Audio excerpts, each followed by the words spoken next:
Bienvenue à Profession Entrepreneur. Mon nom est Jean-François Côté, entrepreneur en services financiers et co-animateur de ce podcast. Aujourd'hui, Maxime et moi avons le plaisir de recevoir M. Martin Pellerin d'équipe Solutions Génie. Entrepreneur aux valeurs familiales bien ancrées, vous découvrirez un parcours inspirant d'un homme très impliqué dans sa communauté. Avec un style de gestion des plus transparents, Martin et ses associés se démarquent dans un secteur d'activité où se côtoient très grandes et plus petites entreprises. Ne manquez pas la fin de l'épisode pour un témoignage marquant d'un sujet trop tabou. Bonne écoute!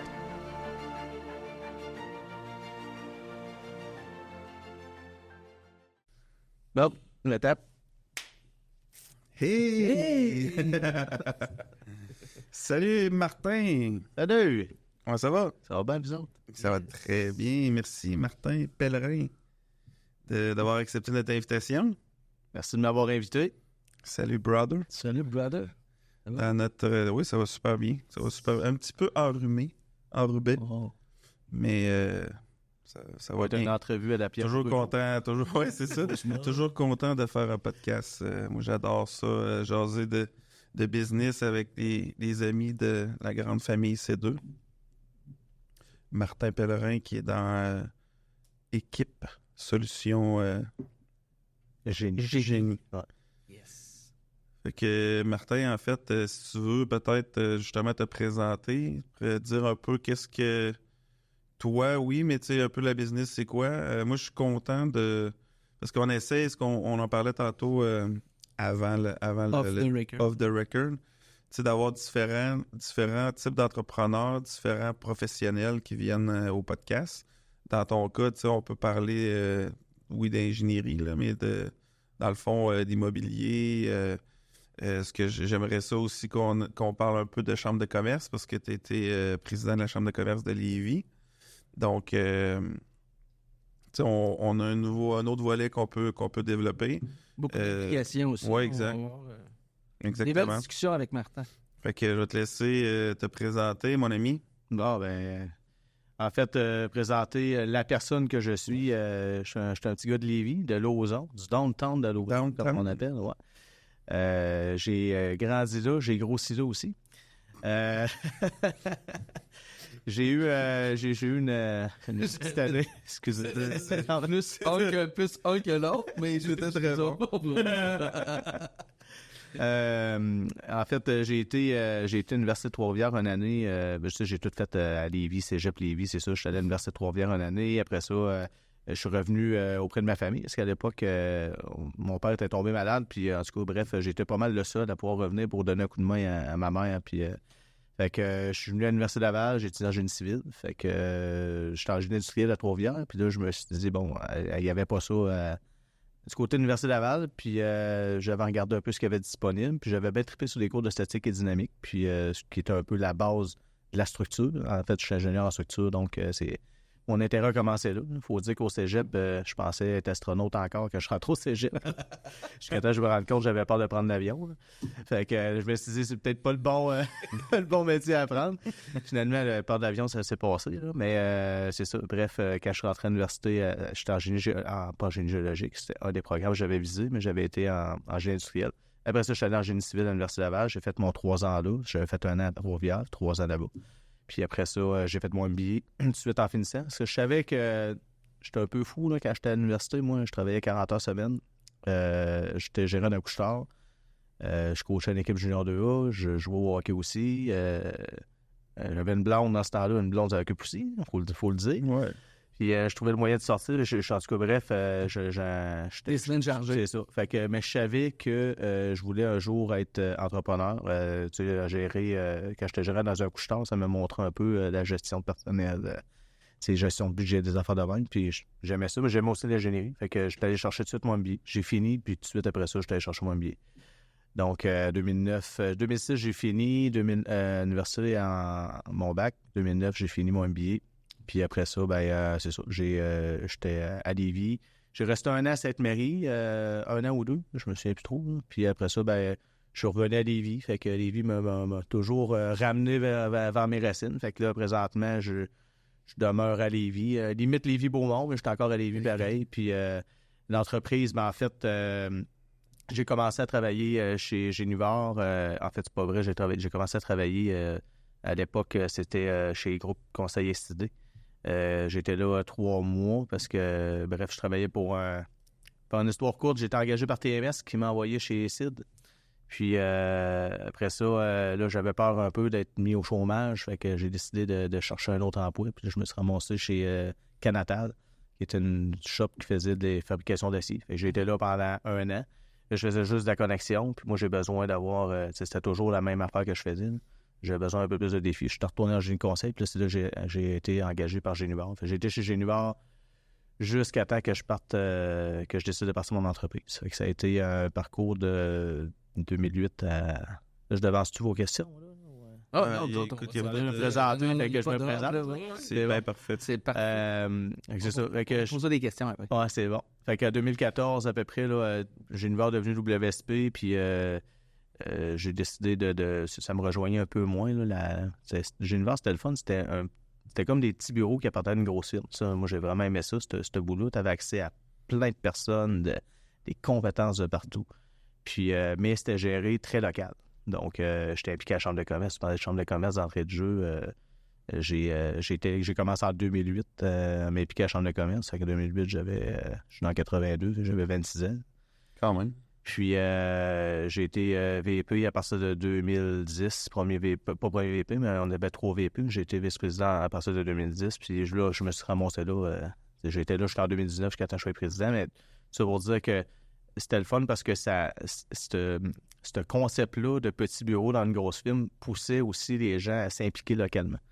Fait que c'est comme ça, là, tu parlais d'implication sociale, c'est là que j'ai commencé ça aussi. Puis j'ai vraiment aimé ce petit bout-là. Fait que si je continue rapidement sur l'histoire de ma présentation, dans le fond, 2014, j'ai décidé de partir de mon entreprise parce que je trouvais que la grosse firme rejoignait moins ce que je voulais. Puis je me suis associé avec des collègues, des anciens collègues aussi. Fait qu'on a parti l'équipe Solutions Génie. Puis là, ben, on a fêté nos 10 ans le 13... pas le 13, mais le 17 novembre 2020. Félicitations. Oui, merci. Félicitations à vous autres aussi, parce que vous autres aussi, ça arrive. À quelques semaines, exactement. Fait que ma présentation, grosso modo, business, c'est ça. Je suis ingénieur en structure, donc je gère une équipe. Chez nous, on est à peu près une 50aine d'employés. On a un bureau à Lévis, un bureau à Saint-Georges. On fait de la structure, mécanique électrique, génie civil, tout ce qui est lié un peu à l'ingénierie d'un bâtiment. Moi, personnellement, je m'occupe de l'équipe de structure à Lévis. On est à peu près une 20aine de personnes dans mon équipe.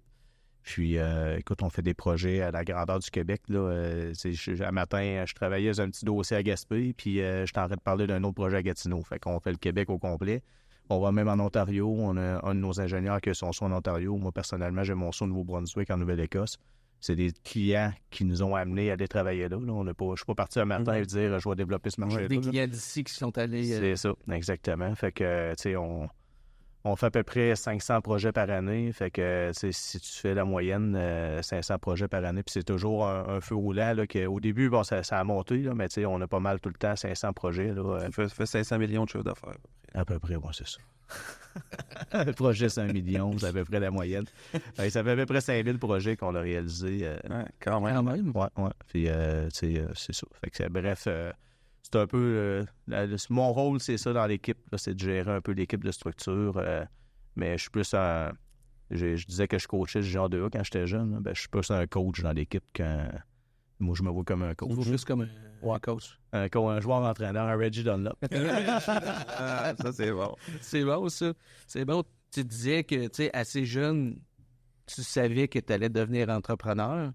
T'sais, c'est quoi les facettes de ta personnalité ou les qualités que tu dis, regarde, moi, c'était définitif que je m'en allais vers l'entrepreneuriat? Je te dirais... c'est une très bonne question. Je te remercie. C'est rare qu'il y en ait des bonnes en plus. Il faut en Moi, je peux y aller, mais je trouve d'habitude, c'est une. Ben là, en tout cas, t'as bien commencé.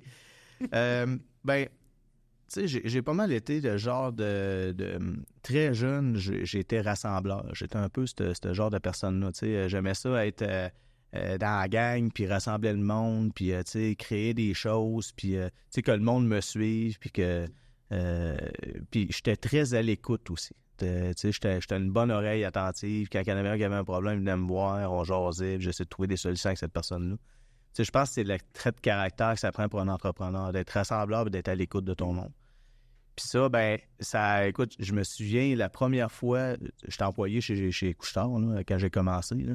Puis, à un moment donné, le coordonnateur m'avait vu un peu aller, puis il disait, hey, ça te tenterait pas de remplacer un congé maternité pour aller gérant à Saint-Jean-Chrysostome, dépanneur au fond de Saint-Jean.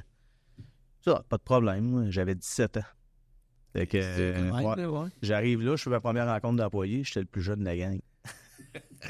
Là, j'avais pogné un 2 minutes, mais tu sais, rapidement, j'ai senti que ces éléments de personnalité-là que j'avais m'ont permis, même si j'étais le plus jeune, d'être capable d'être leader puis de rassembleur, puis de convaincre les gens que, premièrement, j'étais capable de faire la job, puis deuxièmement, qu'ils avaient tout leur rôle à jouer dans l'équipe. Tu sais, être à l'écoute, c'est un élément qui est encore là, qui est important. Là. Fait que, tu sais, j'écoutais moi, j'arrive, ils sont déjà là, puis il y avait une gérante qui était là, qui s'en va. Fait que là, il avait peur, il voit le petit jeune arriver, puis... fait que je les ai écoutés, j'ai dit comment vous voulez qu'on fonctionne, puis tout ça. Puis ça a été ma première expérience de gestion. J'ai vraiment trippé là-dessus. J'ai dit, c'est vraiment... Puis après ça, jouer au hockey, ben c'était un peu le même rôle. J'essayais d'être un peu le leader dans la chambre, puis, tu sais, d'amener des gars à... C'est une facette que tu as qui est naturelle. Ouais. Je pense que c'était ça de mon père, là. Pas dire que ma mère n'a pas ces traits-là, mais tu sais, mon père était très leader dans sa façon d'être, là. Puis, tu sais, c'est un peu ce qui nous a toujours enseigné, là. Fait que ça vient de là, je pense. T'as-tu une idée? Parce que ce que tu dis là, moi, je suis 100% d'accord avec toi, mais t'aurais pu aussi le faire dans une grosse boîte, ou, tu sais, quand tu dis, je me voyais plus, mettons, chez WSP. C'était questions. C'était sa deuxième meilleure. C'était ma deuxième meilleure. Tu sais, au lieu de... Il aurait pu être intrapreneur, ou dire, je me vois plus chez WSP, mettons, mais je vais aller donner mon nom ailleurs, comme, puis être un dirigeant, puis être un leader. Mais là, tu dis non, moi, à la place, c'est moi qui va runner le show, puis de A à Z. Là. C'est quand même un next level. Ben, mon but, c'était pas de runner le show de A à Z. C'est vraiment d'avoir l'impression que tu fais partie d'une équipe, puis que tu agis comme un leader dans cette équipe-là. Fait que s'il y en a dans l'équipe qui disent hey, on devrait aller vers là, si ça fait du sens, go, on y va. Mais après ça, c'est de convaincre tout le monde de tourner vers là. Je trouve que dans une grosse boîte, c'est un peu... je fais toujours le parallèle avec mettons, les croisières. Tu es dans un canot, sur un paquebot. Là, c'est plus dur à tourner. Puis, je me souviens à l'époque que j'avais remis ma démission au VP chez WSP, puis il me disait crème cette valeur parce qu'on te voyait éventuellement peut-être prendre ma place. J'ai dit, moi, ta place, ça m'intéresserait pas. Puis, pourtant, c'est quand même un poste bien rémunéré. C'est une progression logique d'une grosse organisation. Oui, c'est ça. Mais, tu sais, rendu là, on dirait que premièrement, il n'y avait plus quand je disais joueur-entraîneur, là, ben lui, il était le DG. Il était très loin. Il était plus joueur. Il était plus sur le terrain. C'était difficile d'être grondé. Puis moi, je pense que, l'important pour un entrepreneur, c'est de toujours demeurer groundé. Puis dans des grosses organisations, il y a souvent ce défaut-là. Il y a des grandes organisations que leur modèle de gestion est fait pour que les grands gestionnaires demeurent groundés sur le terrain. Puis ça, moi, je lève le chapeau à ça. Puis j'irais anytime vers une entreprise comme ça. Mais il y en a d'autres qu'eux autres, ils vont décentraliser. Les décisions vont se prendre à une autre échelle. Puis ils ne sont pas très au courant de ce qui se passe sur le plancher. Puis c'est plus ça, là, parce que peut-être j'avais été dans une autre entreprise ou même que le style de gestion qui était à l'époque de Genevard a resté pareil, j'aurais peut-être pas eu l'intérêt de dire je vais partir de ma boîte. Peut-être que j'aurais grandi là-dedans et j'aurais trouvé ma niche, mais moi, c'était vraiment important d'avoir les mains dans la pâte et d'être capable de faire de côté, d'avoir mon côté entrepreneur, mais Parce qu'une des bonnes façons de le réaliser, c'était de partir de votre propre boîte à votre image. Des entrepreneurs dans ta famille? Tu sais, des modèles ou des gens avec qui tu as pu avoir ce genre de en fait, du côté de ma mère, j'ai un de mes oncles qui a sa scierie à la baie des Chaleurs, là, dans la baie des Chaleurs. Mais tu sais, on s'est pas vu souvent. Mais c'est drôle parce qu'on s'est revus l'été passé. Ouais, c'est ça. L'été passé, puis c'est la première fois qu'on jasait business ensemble, tu sais, parce qu'on se côtoie un peu moins, là. Puis sinon, il y a ma tante du côté de ma mère, qu'elle, elle a son commerce à Cause-Abscale et mairesse de la ville aussi, tu sais. Si je te dis un peu un parallèle là, de personnes qui me ressemblent beaucoup, là, c'est pas mal ma tante. Mais je pense que moi, j'ai plus grandi à Lévis, comme je disais tantôt, que ma famille à ma mère dans le bas du fleuve, Cause-Abscale, ces coins-là. Puis ma famille à Lévis est vraiment, la famille à mon père vraiment à Lévis. Il n'y a pas personne qui est nécessairement entrepreneur dans la famille. Mais comme je parlais de mon père tantôt, mon père, c'était un homme qui était impliqué. Il était ingénieur de colon. Mon père, malheureusement, je disais tantôt, je suis retourné chez nous parce qu'il était malade. Il est décédé en 2005. Mais il a été invalide à partir de 90. C'était électricien. Il est tombé invalide en 90. À l'époque, j'avais 8 ans. Fait que moi, tout ce que je me souviens quasiment de mon père, c'est qu'il était malade. Là. Mais il s'est jamais... il n'a jamais abandonné, toujours persévéré, puis il s'impliquait, puis il était un leader autant dans ce qu'il faisait là avec son implication sociale que dans la famille, malgré l'embûche. Puis on dirait que c'est ce modèle-là qui m'a... j'ai pas côtoyé un entrepreneur, mais j'ai côtoyé une personne qui, malgré sa situation, se retroussait les manches, qui travaillait fort. Le défi, puis on dirait que c'est ça qui m'a plus enligné vers cette voie-là. Là. C'est spécial là, à dire, mais c'est... Parce que j'ai fait l'introspection. Là. À un moment donné, je me disais, pourquoi je suis de même? À un moment donné, tu te poses des questions, là, surtout quand tu approches 40 ans. On se fait des questions. Imagine-toi de dépasser 40. Imagine quand tu approches 50 comme lui. Bon, on va y aller, oui. Parce que comme Max disait tantôt, tu as le volet entrepreneur que tu l'as bien expliqué, que tu aurais pu peut-être te développer à l'intérieur d'un style de gestion différent, mais de passer dans le côté entrepreneur où tu subis et tu assumes les risques financiers, la paperasse, tout ce qui va avec. C'est pour ça que je te demandais un peu, avais-tu dans ton environnement proche un peu des comparables ou des gens avec qui discuter? Parce que c'est un autre game complètement. Oui. Ouais, c'est quand on dit partir de la base, là, on entend des fois des histoires là, d'entrepreneurs qui sont partis de rien puis ont levé de quoi. Là, c'est un peu... moi, je suis parti, j'avais rien. Là. J'avais pas un coussin financier pour dire je me saute dans le vide. Quel portefeuille de clients? Non, en fait, ce que j'ai fait, je l'ai bâti. J'ai bâti mon réseau d'affaires. Quand j'ai quitté, là, j'ai rappelé aucun client, j'ai rappelé aucun employé. Puis, pour moi, ça, c'était, premièrement, un côté légal, c'était une obligation, mais c'était aussi important du côté ton éthique. Valeur, exactement. T'sais. Puis après un an, tous les clients, sans exception, avec qui j'avais fait affaire, m'ont rappelé. Après un an. Le dernier, là, je me souviens de l'avoir vu, je vois ça toute ma vie, j'ai vu à la chambre de commerce au Pléiade. Puis je le croise, puis comment ça va, blablabla, parle, Georges. Il dit, écoute, t'es-tu fâché après moi? Mon client me demande ça. Ben non, pourquoi? Ben, depuis que t'es parti, tu m'as pas appelé. Ben, c'est parce que j'ai pas le droit de t'appeler. Le lendemain, il m'a appelé puis il m'a donné un mandat. C'était mon dernier client qui me restait.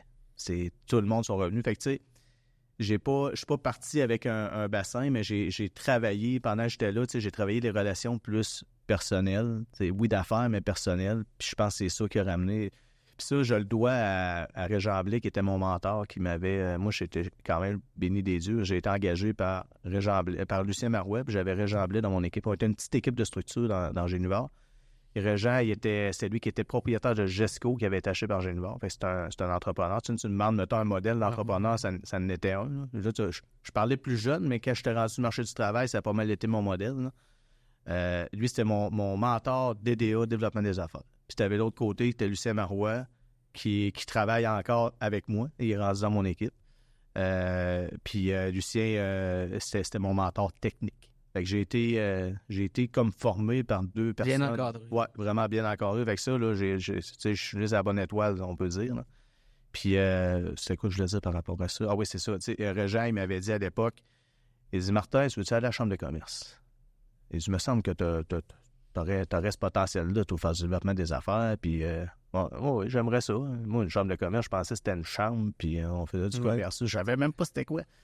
Fait que j'arrive là la première fois, puis là, je longeais, je connaissais personne, puis c'était j'avais 26 ans. Là, fait que c'était intimidant. Ouais, c'est ça. Puis j'avais retourné voir Régent, puis il dit, tu sais, quand tu vas là, le but, là, c'est pas de vendre ce que tu fais, là. C'est juste de faire des contacts. c'est le personnel. Il faut être là pour ton côté personnel avant le côté business.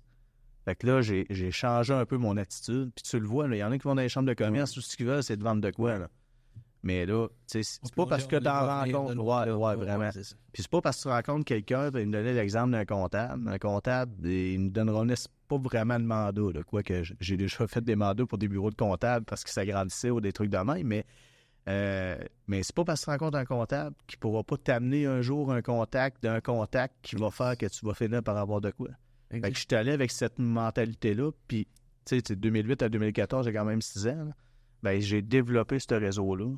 Puis quand je suis parti, c'est ce réseau-là qui m'a servi que le lendemain matin que j'ai parti, le téléphone sonnait.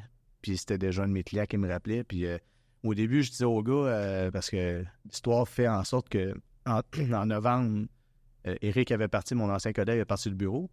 Mais moi, au début, j'étais contre lui. Là. Je me suis battu pendant un an et demi. Là, je me suis ramassé justement à gérer le bureau de Saint-Georges parce que lui était parti. Puis là, WSP. Là. Ouais, c'est ça. Ouais, c'est ça. Puis quand j'ai commencé, je disais à Eric, ben là, il va falloir que tu me files un peu d'ouvrage. C'est le temps que l'ouvrage commence à rentrer. Puis il m'a donné un premier projet. Puis 2 jours après, il me dit, puis ça a-tu avancé? Est-ce que j'ai pas de champ encore? J'étais déjà débordé. Ça a commencé de même. Fait que tu sais, pourquoi?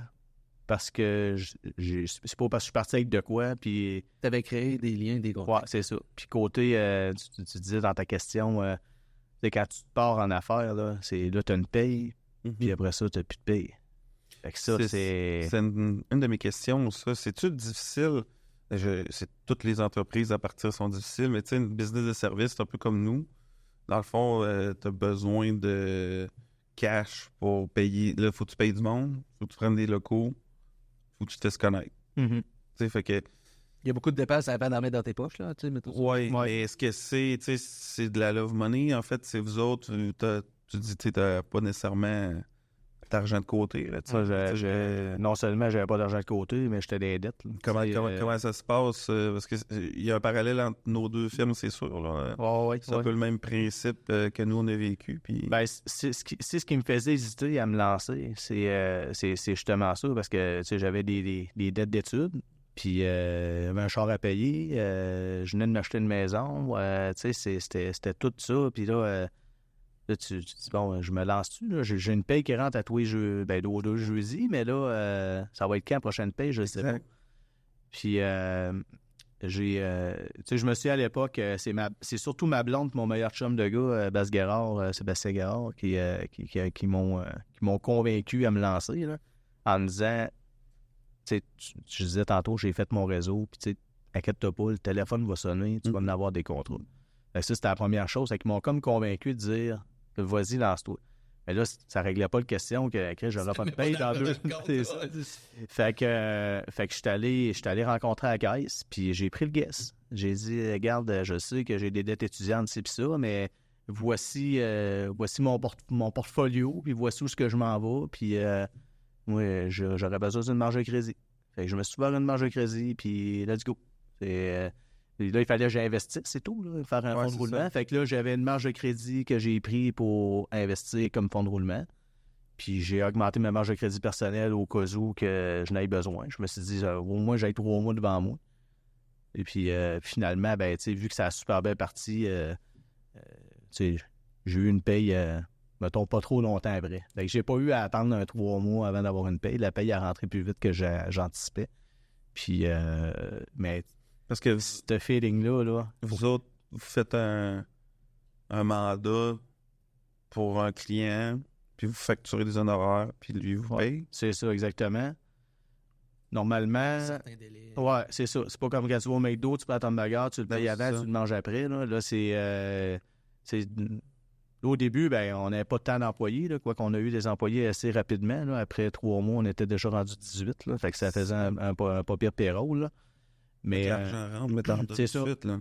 Là, dans le fond, ce que ça prenait, c'était des clients qui étaient compréhensifs, qu'on faisait la job, on facturait, puis pas 90 jours avant de recevoir le paiement. Là. Ça prend des clients partenaires. Là. Ouais, c'est ça. Ça prend des clients qui vont te faire le chèque tout de suite, qui vont t'aider, puis oui, il y en a des clients qui ont été tirés, mais il y a des clients qui ont été très, très conciliants par rapport à ça. t'envoyais la facture, puis dans la semaine, tu étais payé. Fait que ça l'aidait. Là. Parce que dans le fond, toi, là, tu te joins à Eric, le train déjà un petit peu parti. Ouais. Ça fait un an et demi ou Non, ça faisait... ça. Tu sais, dans le fond, lui, c'était en novembre 2013. Puis les premières discussions que j'ai eues avec eux autres, c'était en janvier 2014. OK. Mais moi, j'ai commencé en... le temps de donner ma démission, finir mes dossiers. Faire ça comme il faut. C'est ça, faire ça comme il faut. Fait que moi, j'ai commencé le 2 mai 2014. Fait que, tu sais, le jour où j'ai commencé, il y avait un 6 mois d'opération qui était faite. C'était tout nouveau encore. Ouais, c'est ça. Puis eux autres, il y avait peut-être 600 employés du côté de Saint-Georges. À Lévis, le premier jour, j'étais tout seul. La semaine d'après, j'avais un tech, un ingénieur de plus. Fait qu'on était déjà 3 après une semaine. Puis rendu aux vacances de construction, on était 18 à Lévis. Là. Quand je disais 18, c'est juste à Lévis. Ouais, c'est ça. C'est quand même exceptionnel. Ouais, ça a monté vite. Là. Tu t'occupais des embauches, des entrevues, tout ça. Ben là, Bernard, qui est mon associé en mécanique, il est venu me rejoindre au mois de juin, fait qu'un mois plus tard. Fait que là, moi, mon équipe de structure, elle a grossi quand même assez rapidement. Bernard, lui, en arrivait lui aussi. Il avait besoin d'au moins un ingénieur, un technicien, fait que lui a engagé son monde. Puis c'est ça, on n'avait pas à... On pouvait pas appeler les anciens employés, mais ce qui était le fun, c'est qu'on recevait les CV. Fait que des CV qu'on recevait, on disait non. Oui. Fait que là, on était capable de... Fait qu'il y a certains anciens collègues qui sont venus travailler avec nous autres. Là. C'est pas tout du monde qui venait de là, mais c'est... parce qu'il faut comprendre qu'à cette époque-là, 2014... Hein? Non, vas-y. J'allais dire, en 2014, c'était à l'époque après la commission Charbonneau. C'est là que je m'en allais. OK. Il y en avait que... Puis Génivore devenait WSP. Fait que, il y en avait comme moi qui se retrouvaient plus nécessairement là-dedans. Puis, je te dirais, 2 ans après qu'on soit parti, les équipes avec qui je travaillais, ça avait été renouvelé à 80%. Il y a eu un gros taux de roulement. Fait que, mais c'était pas juste eux autres, c'était dans toutes les firmes. C'était dans toutes les grosses firmes. Ouais, c'est ça. Fait que le moment où on a fait le move était quand même propice pour nous pour aller chercher du monde qui voulait justement quitter un peu ce modèle-là, le modèle des grosses firmes, puis avec la commission qui avait eu lieu, mais aussi au niveau des clients. Il y avait des clients il n'y avait pas beaucoup de petites firmes. Ouais. Puis il y avait des clients qui voulaient un peu se détacher de ça, surtout des clients privés, là, on va se le dire. Fait que, disons, côté timing, aujourd'hui, en 2024, tu te referais ça la même affaire aujourd'hui? La réponse est probablement non. Parce que le timing n'est pas le même qu'en 2014. Le timing était parfait en 2014. Ouais, c'était vraiment le timing parfait. Puis à preuve, on n'était pas les seuls. Il y en a quelques-uns qui sont... d'autres plus petites firmes qui sont... oui, c'est ça. Il y en a quelques-unes qui vont fêter leurs 10 ans dans la prochaine année. Puis, fait que, là, je me souviens plus de la question initiale, pourquoi on a bifurqué vers ça. Mais... Non, continue.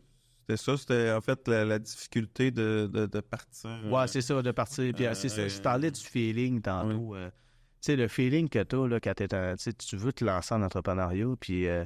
t'as une job steady, t'as ta paye, puis là, le feeling de dire « je me lance dans le vide ». On entend souvent dire « je suis dans un avion, je me lance en bas, puis je reconstruis un autre avion en plein vol ou bien un parachute. » Ben, c'est, tu sais, dans le fond, il faut que tu te fasses confiance. Et puis, il y a beaucoup de personnes qui sont autour, tu sais, du monde qui nous connaissent, puis faut pas hésiter d'en jaser avec eux autres. Puis moi, c'est en jasant avec ce monde-là, je parlais de ma blonde, tu sais, ma blonde a été vraiment une bonne alliée avec moi là-dedans. Normalement, il faut que la blonde soit d'accord. Là. Ouais, mais elle me disait, t'es capable, il faut que tu aies confiance en toi. Mon chum de gars, c'est la même affaire. Puis, mon frère aussi, ça m'a encouragé. Fait que d'en parler au monde autour, on dirait que ça vient de craquer. Là, puis là, faut que tu te craignes, puis faut que tu le fasses le move. Là. Si t'es confiant dans qu'est-ce que tu t'en vas, faut que tu le fasses. J'imagine, vous autres, c'est un peu la même affaire. Là, le jour 1, que vous avez décidé de partir. De ta blonde, ça a des implications sur la famille. Les premières années, avant qu'il y ait une certaine aire d'aller, puis même après, les implications au quotidien, puis les préoccupations sont bien différentes que quand tu as ton chèque aux 2 semaines. C'est clair. Et nous autres aussi, moi, j'ai parti à mon compte en 2012. Mettons, moi, je suis comme un peu Eric dans mon cas. Ouais. Puis Jeff, il est venu me rejoindre en 2013. Mais mon fils est né en 2012. Lui, il est venu me rejoindre en 2013. Sa fille est née en 2013. Fait que, tu sais, puis ma fille est née en 2015 après, là, si on était déjà sur une bonne heure d'aller, mais, tu sais, quand même, la conjointe, tu te lances en affaires, tu sautes dans le vide, en plus, tu as un nouveau bébé. T'as des obligations. T'as des obligations. Tu te dis, voyons, mais ça, le timing n'est pas, mais Mais en même temps, quand t'as pas le choix. t'as pas le choix, c'est ça, tu sais, c'est... Ce qui pousse le plus un entrepreneur à avancer, c'est quand t'as pas le choix. Exact. Ça, là... Oui, ben c'est... Puis la notion de... Quand tu arrives aussi dans le confort, on dirait que Enfin, ta notion de gestion de risque, de prise de risque est différente. c'est là que tu deviens moins performant aussi. Ouais, parce que même moi, je fais beaucoup de parallèles avec le sport, puis c'est la même affaire. Là. Quand t'es... Tu sais, des fois, on se demande comment ça que la grosse équipe a peur contre la petite équipe. Parce que Chris, ils sont arrivés là. J'ai rien à perdre. écrit dans un podcast. t'as le droit de dire tout ce que tu veux. C'est vrai, si on écoute ceux-là, Mike Ward, on a le droit de faire ce qu'on veut. Quand t'es encore loin, va te dire. Mais c'est ça, ils se font planter par la petite équipe. Pourquoi? Parce qu'ils arrivent là, puis ils prennent ça à la légère. Mais l'inverse, là, tu sais, quand tu sais que tu as un gros défi devant toi, là, la nature humaine est faite que on parle du stress. Là, j'ai lu beaucoup là-dessus en passant de stress. Là, puis on va peut-être, j'imagine, vous avez sûrement des questions par rapport à ça dans votre liste, mais la réponse de stress, c'est pas toujours négatif. Souvent, c'est positif parce que ça nous amène à se surpasser. Puis ça, ben, pour avoir cette réponse de stress-là, il faut que tu sois déstabilisé un peu. Il faut que tu aies des défis. Fait que quand tu pars en affaires, c'est exactement ce qui se passe. On parle du ciné dans le stress, le contrôle, l'imprévisibilité, la nouveauté, puis l'ego. Dès que ça attaque un de ces éléments-là, c'est là que la réponse de stress embarque. Plus que tu en as dans chacun des éléments, plus la réponse de stress est haute. De partir en affaires, là, le contrôle, il est assez nul. L'imprévisibilité, je pense... Ouais, la nouveauté, tu l'as jamais faite. Puis l'ego, si tu te plantes, on va avoir l'air de quoi? Tout est là. Fait que mais c'est ça qui t'amène à te surpasser. Puis dans ce que tu m'expliques, en plus, tu as eu un enfant, même affaire pour toi. Là, tes obligations financières, il faut que tu sois quand même... Tu veux être là. C'est ça. Ben, beau que la blonde est d'accord, mais ça attend un minimum de présence. Hein? Je vous pose la question. Votre congé de paternité que vous avez pris, ça a été combien de temps? 20 minutes, je pense. J'ai eu le temps d'aller à l'hôpital de revenir. C'est différent de ce que les gens pensent. Tu vois, si j'avais Maggie à côté de moi, elle pourrait te dire peut-être pas 20 minutes, là, mais congé de paternité, ça a été mon gars surtout. Là. C'est 2019, mon gars 2016, ma fille 2019. Mais en 2016, tu sais, mon gars, ça faisait 2 ans là, que j'avais passé à la business avec congé de paternité. À ma fille, là, j'avais fini la présidence de la chambre, tu sais, ça roulait un peu mieux, tu sais, je n'ai pris un petit peu plus. Là. Mais là, aujourd'hui, je peux te dire une chose, ma priorité numéro 1, c'est pas la business, c'est la famille. Ouais. C'est ultra ça, c'est hyper important. Bonne chose pour nous autres. Ouais. Peut-être juste, tu parlais de petite équipe, de grande équipe. Là, tu te joins à Eric, l'équipe a grossi rapidement. Avez-vous des visées ou des discordes par rapport à où vous en allez avec l'entreprise? Parce que c'est pas tout. Ouais. Voulez-vous recréer une grosse équipe ou vous avez comme... Ouais, c'est... En fait, tu sais, je peux pas dire qu'on est toujours 100% parfaitement d'accord, mais en se jasant, on finit toujours un consensus. Puis ça, c'est ce que je trouve le fun avec eux autres, c'est qu'on est capable d'arriver à un consensus. Puis tu sais, côté objectif, ça a toujours été le même, c'est on veut répondre à la demande, puis on veut bien servir nos clients. Fait que si un client, par exemple, nous amène beaucoup de contrats, il faut engager du monde, ben on va l'engager du monde parce qu'on veut bien servir. Si un autre client qui arrive et qu'on trouve qu'on veut le servir, c'est la même affaire. Fait que notre croissance, c'est pas une visée, mettons, de dire hey, on va acheter un bureau à Montréal, on veut ci, on veut ça, on veut croître, puis après ça, on va faire... d'acquisition, puis... Non, c'est vraiment de servir les clients, puis nos clients, notre meilleur référenceur, on peut dire ce mot-là, c'est nos clients. Fait que nos clients, on les sert bien, ils nous réfèrent à d'autres, puis là, oups, on se rend compte que le nouveau client qu'on a, ça demande un peu plus de jus, plus de personnes, on engage du monde. Fait que notre croissance est vraiment faite de même. Puis, tu sais, tantôt, je disais que le nombre de projets a pas mal été toujours le même nombre, mais au début, on faisait des petits projets plus petits.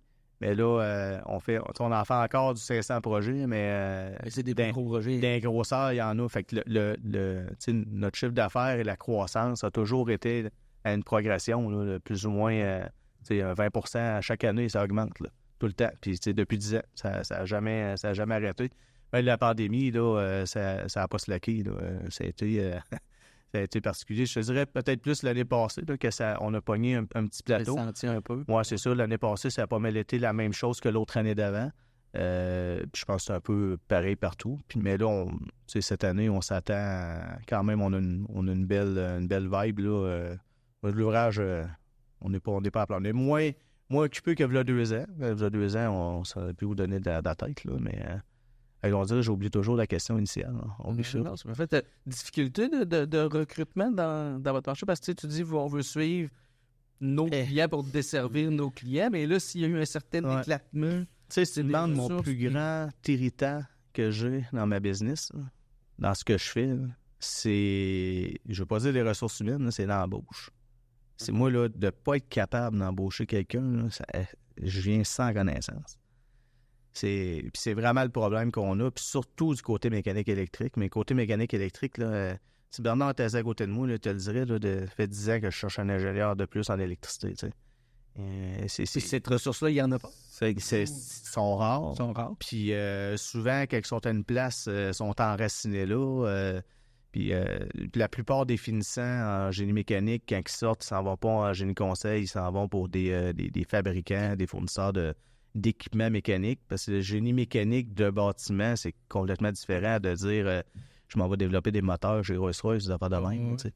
Fait que puis c'est ça, fait que c'est la rareté de ces personnes-là.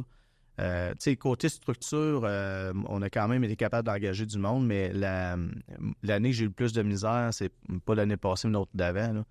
Écoute, j'ai essayé d'engager toute l'année, c'était pas capable. Puis là, l'année passée, là, ça a comme débloqué. Fait que là, je peux présentement, là, à l'heure actuelle, mon équipe est pas mal complète au niveau de la structure dans mon équipe, mais ça n'a pas toujours été le cas. Là. Mais heureusement, le taux de roulement est très faible. Beaucoup de personnes qu'on a fêté leurs 10 ans, quand on a fait notre party, il y a des 9 ans, des 8 ans, des 7 ans, il y en a. Je te dirais même, mettons, je parle de 2020 à aujourd'hui, là, j'ai perdu 3-4 personnes dans mon équipe sur 20-22 employés. Fait que c'est pas beaucoup. C'est vraiment pas beaucoup. Ouais. Mais à chaque fois qu'il y en a un, je pense au personnel. Fait que ça, le deuxième, pas le deuxième irritant, mais la chose que je trouve le plus tough, c'est de perdre un employé. Puis, même si parmi tous ceux-là, j'ai perdu, là, peut-être je dis, après moi, j'ai compte sur peut-être 5-6 que j'ai perdu depuis que j'ai parti le bureau là, dans mon équipe. Puis, qui sont partis pour des compétiteurs, juste 2. Mais les autres, c'est devenu des clients ou se sont rendus compte que Génie Conseil, c'était pas fait pour eux autres, mais même à ça vient te chercher. Là, c'est comme, pas un père de famille, là, mais c'est comme, je trouve ça plate. Là, on veut qu'il reste avec nous autres. Quand tu as ça à cœur, c'est tes tripes, dans le fond. Quelqu'un qui dit non, c'est pas bien pour moi. Ouais. Ça en va, la façon dont j'interviens ou j'interagis avec eux autres, c'est comme je dis, c'est un peu comme un coach. De voir ton joueur partir, puis là, de dire, crime, c'était un bon joueur pour l'équipe, c'est plate de le voir partir. Mais là, il y en a un, entre autres, là, puis je sais pas s'il va écouter le podcast, il va s'en reconnaître, mais il est rendu au cégep de Lévis. Maintenant, c'est un client. Moi, c'était avec lui que je travaillais le plus. Je collaborais le plus dans mon équipe. Puis je l'avais vu 3 semaines avant qu'il m'annonce sa démission, puis il ne savait pas qu'il partait 3 semaines avant. Moi, je rencontre régulièrement, surtout ça, je travaille proche, là, je rencontre régulièrement pour savoir, t'es-tu sur ton X, c'est-tu quoi qu'on peut faire, puis c'est ça. J'ai dit tantôt, père de famille, là, c'est un peu ça. Puis je me suis dit de l'avoir rencontré, puis je suis mon X, ça va, tout ça, puis tu quoi qu'on peut faire, puis finalement, il y a eu un appel de quelqu'un qui l'avait approché. Mais lui, il cherchait pas, là. Puis il me l'avait même dit, là, je cherche pas. J'ai des demandes, j'en ai de même, mais je cherche pas. Mais sauf que là, ça l'a allumé quelque chose chez eux. Fait que il a décidé d'aller voir, il était curieux. Puis finalement, ça cadrait dans ce qu'il voulait. Puis c'est pas donné à tout le monde, hein, non plus. Dans le génie conseil, il faut comprendre, là, le médecin qui opère, il sait tout de suite s'il a fait une erreur. Pas mal. Hein, s'il branche pas ça à la bonne place, ça va moins bien. C'est ça. Ben, l'ingénieur, quand tu mets ton seau sur le plan, là, il y en a que tu ne peux pas le savoir si tu as fait une erreur. Là. Tu vas peut-être le savoir 30 ans plus tard. Là. Je parlais de mon mentor à l'époque. Là, lui, il était à la retraite. Le téléphone a sonné. Il y avait une colonne dans un bâtiment de 8 étages qui a descendu de 2 pouces. Paf! Le monde était assis dans le salon, là, puis là-bas, ça a comme descendu de 2 pouces de mer. Fait que là, il s'est fait appeler. L'ingénieur en structure, il était à la retraite. Là. Ça faisait à peu près 20-25 ans qu'il avait fait ce projet-là.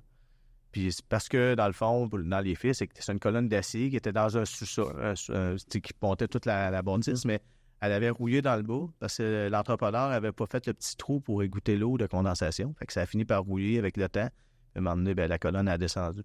Mais tu sais, lui, là, il est à la retraite puis il se fait appeler. Là. Fait que, c'est quand même. quand tu mets ton saut, il faut que tu sois en mesure de vivre avec ce risque-là. Là. C'est un risque. Pas le fun, ça. Ouais. C'est c'est un épée de Damoclès qui est au-dessus de la tête. Fait il y en a que, comme ingénieur, ils commencent, puis là, ils sont pas trop conscients de ça. Puis là, à un moment donné, vient l'inspection professionnelle, parce qu'ils viennent nous inspecter. Puis là, ils se font challenger des affaires. Puis là, il y en a qui ont un peu de difficulté à vivre avec cet élément-là. Puis je les comprends, là, c'est pas un reproche. Ces personnes-là, comme dans le cas de la personne que je parle, lui, il aimait mieux il aimait beaucoup la gestion de projet. Mais ce côté-là, de prendre cette responsabilité-là, il ne tripait pas tant que ça. Fait que, puis là, quand il a eu l'appel, il a vu qu'il avait l'opportunité de faire ça. Fait qu'il a décidé de partir. Mais tu sais, moi, je suis bien content pour lui, mais sur le coup, Colin, que je trouvais ça. C'est ça. C'est ça. C'est quoi, vous autres, dans le fond, c'est une business c'est des professionnels. Fait que tu engages des ingénieurs, tu engages des techniciens, tu as des gens au service. Oui, on a ingénieur, oui, technicien. Puis, tu sais, ça, c'est un côté rareté de plus en plus de professionnels, en fait. Oui. Il y a de plus en plus de techniciens qui vont faire leur technique, puis après ça, ils décident de construire, puis s'en vont faire de l'ingénierie. Fait que les techniques, il y en a de moins en moins. Mais c'est ça, on engage des techniciens, on engage des ingénieurs, on a 4 personnes à l'administration, fait que des gens qui s'occupent un peu de la comptabilité, des ressources humaines.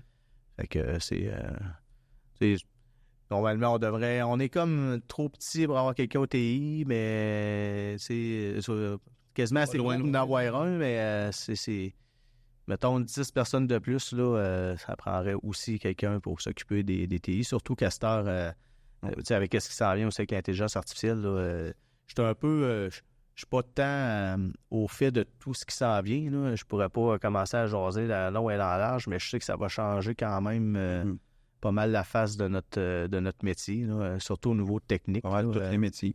Ouais. Fait que, parce que là, présentement, on utilise des logiciels qui font de la modélisation puis qui peuvent finalement peut-être se faire opérer par l'intelligence artificielle. C'est ça, exactement. Fait que c'est à voir.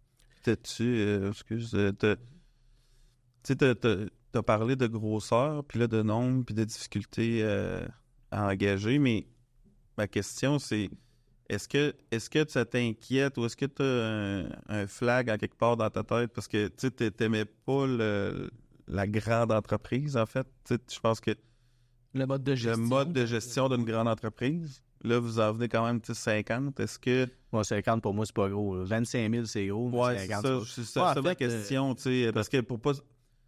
Je sais qu'il y en a qui n'aiment pas les grandes entreprises, les comités, les meetings, les ci, les ça. Là, mais quand même, tu es rendu à 50, ça devient... C'est plus les entreprises à la bourse. Quand ça... Je suis pas un gars de fonction publique.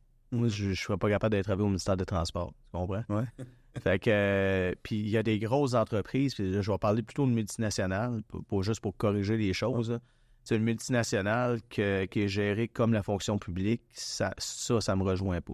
Ouais. Puis, je sais pas comment c'est rendu maintenant, là. Il y a de l'eau qui coule dans ce pont depuis 2014, mais ça s'enligne un peu comme ça, là. DC a été pris à Montréal, c'était...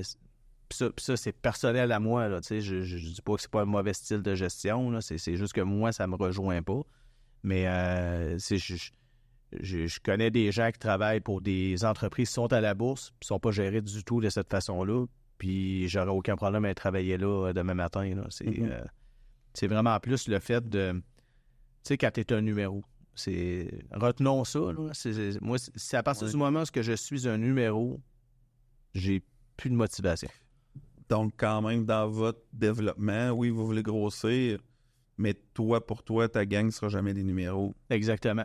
C'est une préoccupation que vous avez. Peu importe ce qui va se passer dans le futur, c'est qu'on aille, je sais pas moi, il y a une business à un moment donné qu'on décide d'acheter ou qu'on se fait acheter, peu importe, qu'on grossisse, qu'il y a un client qui arrive, on engage 100 personnes.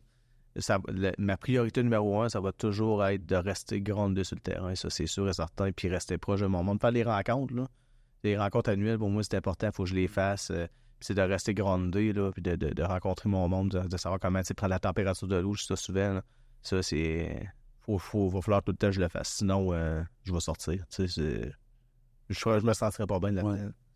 Ben, ça paraît aussi, on le sent. Oui. Justement, dans cette lignée-là, tu disais tantôt, très peu de départ quand même dans l'entreprise au cours depuis la création. C'est quoi les principales qualités, tu penses, inévitablement de toi comme gestionnaire, mais de l'organisation pour garder ce monde-là, avec les difficultés des dernières années? Ouais.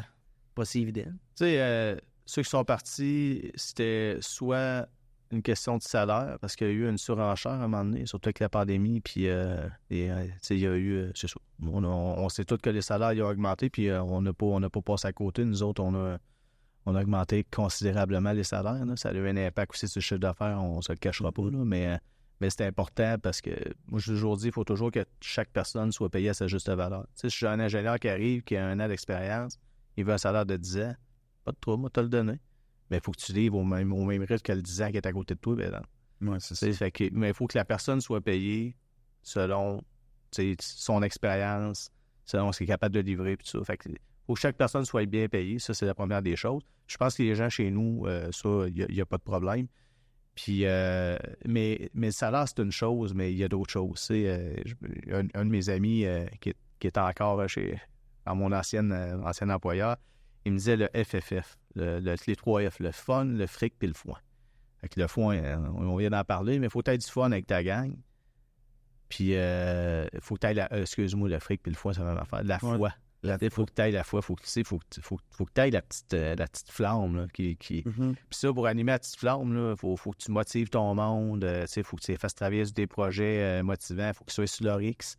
C'est pour ça qu'il faut qu'ils rencontrent. Ouais. Tu sais, les jeunes, c'est surtout les jeunes, là, eux autres, ça évolue vite là, au début. Là, ils savent pas trop où aller. Puis, eux autres, il faut que tu t'intéresses à eux autres, de voir tes historiques, c'est tout quoi qu'on peut faire. Si t'aimes pas ça, on te mettra pas là-dessus, on va te mettre sur d'autres choses. Mais moi, au début, il faut que tu touches à tout. T'sais, c'est comme un jeune qui commence à manger, aime pas ça les carottes. As-tu déjà goûté? Non, ben goûte-y, puis après ça, tu me diras si t'aimes pas ça. Puis je vais peut-être te faire goûter 2-3 fois. Puis pour les plus vieux, le vin, quand tu commences à prendre du vin et de la bière, au début, finalement, tu finis à développer des goûts. Fait que c'est un peu de même pour les jeunes qui commencent, les jeunes professionnels. Il faut que tu essayes tout, puis à un moment donné, ben, il faut. Fait que, tu sais, je pense que c'est ce qui a fait la différence, peut-être, là, mais je vais me permettre de le dire. Je pense que c'est d'être à l'écoute. Je parlais d'être à l'écoute tantôt. Ben, je pense que je suis une personne qui est à l'écoute, puis pas juste moi, l'ensemble, mes deux partenaires. Votre management soit comme ça. Oui, c'est ça. Mes deux partenaires sont comme ça. Puis on est trois associés principaux. On a ouvert l'actionnariat aux autres aussi. Fait qu'on est 11 actionnaires au total. Fait qu'on est à l'écoute d'eux autres. Ils ont leur mot à dire. On essaye de tout le monde s'en aller dans la même direction. Puis le point aussi que, encore une fois, je dis l'argent, oui, c'est important, mais il n'y a pas juste ça. C'est des conditions aussi. Aujourd'hui, là, l'ouvrage, je l'ai même dit moi-même, ma priorité numéro 1, c'est ma famille, c'est même pas ma business. Là. Puis je serais curieux de voir le nombre d'entrepreneurs passer, mettons, 55 ans qui diraient ça, là, ou qui ont déjà dit ça. Là, parce que la génération qui nous suit, ce qu'on leur a enseigné, c'est que ce qui est important, c'est la business, c'est l'argent. Mais de nos jours, aujourd'hui, c'est plus ça. Là. Fait que, puis je pense que ça se transparaît dans la façon dont on agit avec nos gens. Nous autres, la pandémie, ça n'a pas changé grand-chose. Tout le monde était déjà avec des ordinateurs portables, VPN, télétravail, on faisait ça avant la pandémie. Fait que quand la pandémie a pogné, là, ça a pris une demi-heure, on s'est parlé, on a découvert Teams. Tu sais, installé tout ça, tout le monde, puis après ça, pouf, ça repartait. Fait que ça nous a pris une demi-heure le matin de... C'était quoi? C'était le 16 au matin, là? Oui, ils ont annoncé le 13 mars. Ouais, c'est ça. C'est le lundi matin. Ouais, c'est ça. Fait que le lundi matin, ça a pris une demi-heure, on était reparti. Puis, tu sais, nous autres, la conciliation travail-famille, ça a toujours été important. Ça a toujours été au cœur de nos actions. Puis, je pense que... je ne vais pas parler à la place de tout le monde, là, mais si je leur demande c'est quoi vous aimez le plus, ils vont peut-être dire l'ambiance de travail, là, mais ils vont dire probablement l'ouverture qu'on a. Là. Si je donne un exemple d'un un des chargés de projet principaux de l'équipe qui gère quasiment les plus gros projets du bureau. Sa blonde est enceinte, elle accouche de l'enfant, congé maternité, lui prend son paternité comme normal, il revient au bureau. Là, sa blonde elle a une promotion, il faut qu'elle revienne plus vite. Là, il me disait, il faudrait que je prenne les 2 derniers mois. Ben, vas-y. Pourquoi tu pourrais pas le prendre? On va s'organiser, on est une gang au bureau. Ouais, là, les projets, on va s'organiser. Parfait. Fait que, on s'est organisé, on s'est serré écoute tout le monde ensemble pour le fait. C'est ça, là, puis les autres l'ont eu aussi qu'on a fait ça. Là. Ça démontre le fait qu'on s'attarde à ces détails-là. Là. C'est important à la famille. Là. Vous le faites pas vrai, vous ne faites pas juste le dire. Non, c'est ça. Quelle équipe? Ouais, tu racontes l'histoire? On cherchait une nom. On se disait, au début, c'était Pépé Poirier. Là. C'est Lou David, puis David Poirier et Éric Pépin qui s'étaient associés ensemble pour faire leur bureau à Saint-Georges. On se dit, là, il faudrait trouver un nom un peu plus... Puis Éric, il voulait pas avoir son nom de famille-là aussi. Fait que là, on parlait, on est tous des gars un peu de hockey. Fait qu'on dit, c'est comme une équipe de hockey, là. C'est un peu notre façon de faire. T'as un power play, t'as un bon joueur de centre, un bon, ci pis ça. Puis là, on sortait des noms, ça n'avait pas de bon sens. Puis là, à un moment donné, je pense que c'est Éric qui était comme ça, puis il pensait, puis il regardait par la fenêtre au bureau de Saint-Georges. Puis au bureau de Saint-Georges, le bâtiment qui est à côté, il y a un logo, c'est marqué l'équipeur. Équipeur. Là, il voit équipe.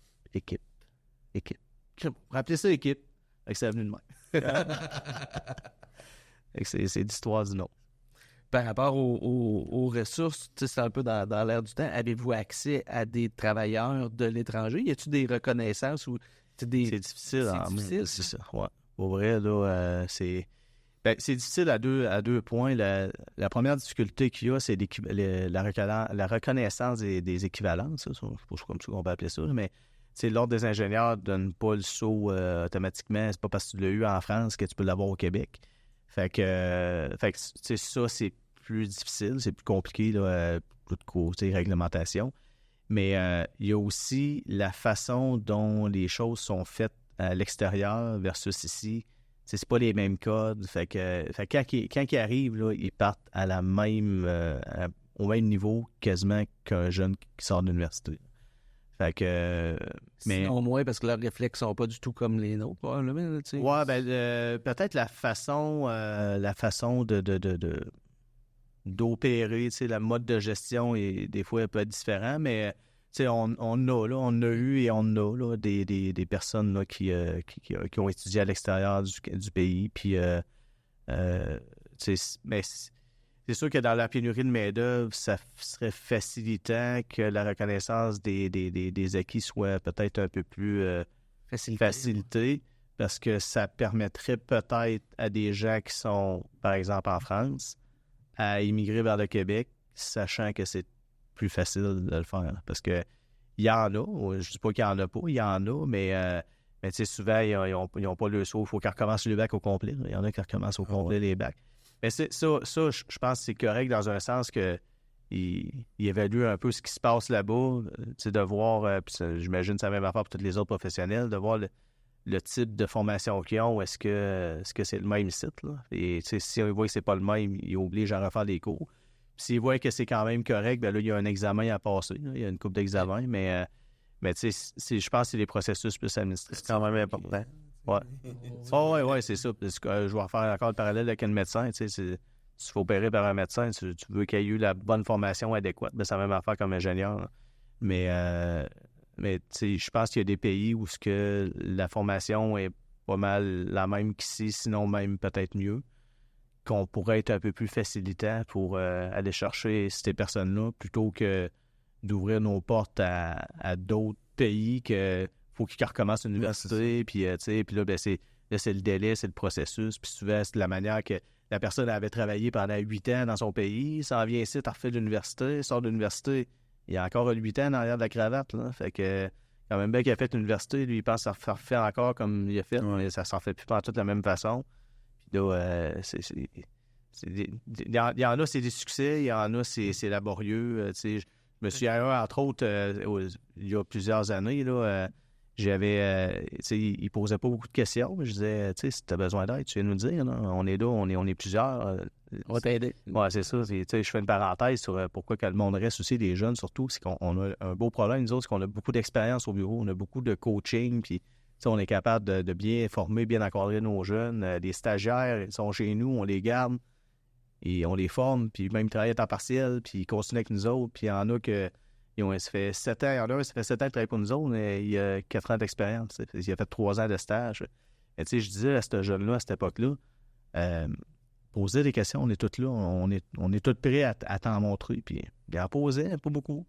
Puis là, à un moment donné, il arrivait le matin, il était blanc comme un drôle. Je disais, qu'est-ce qu'il a fait? C'est que c'est passé.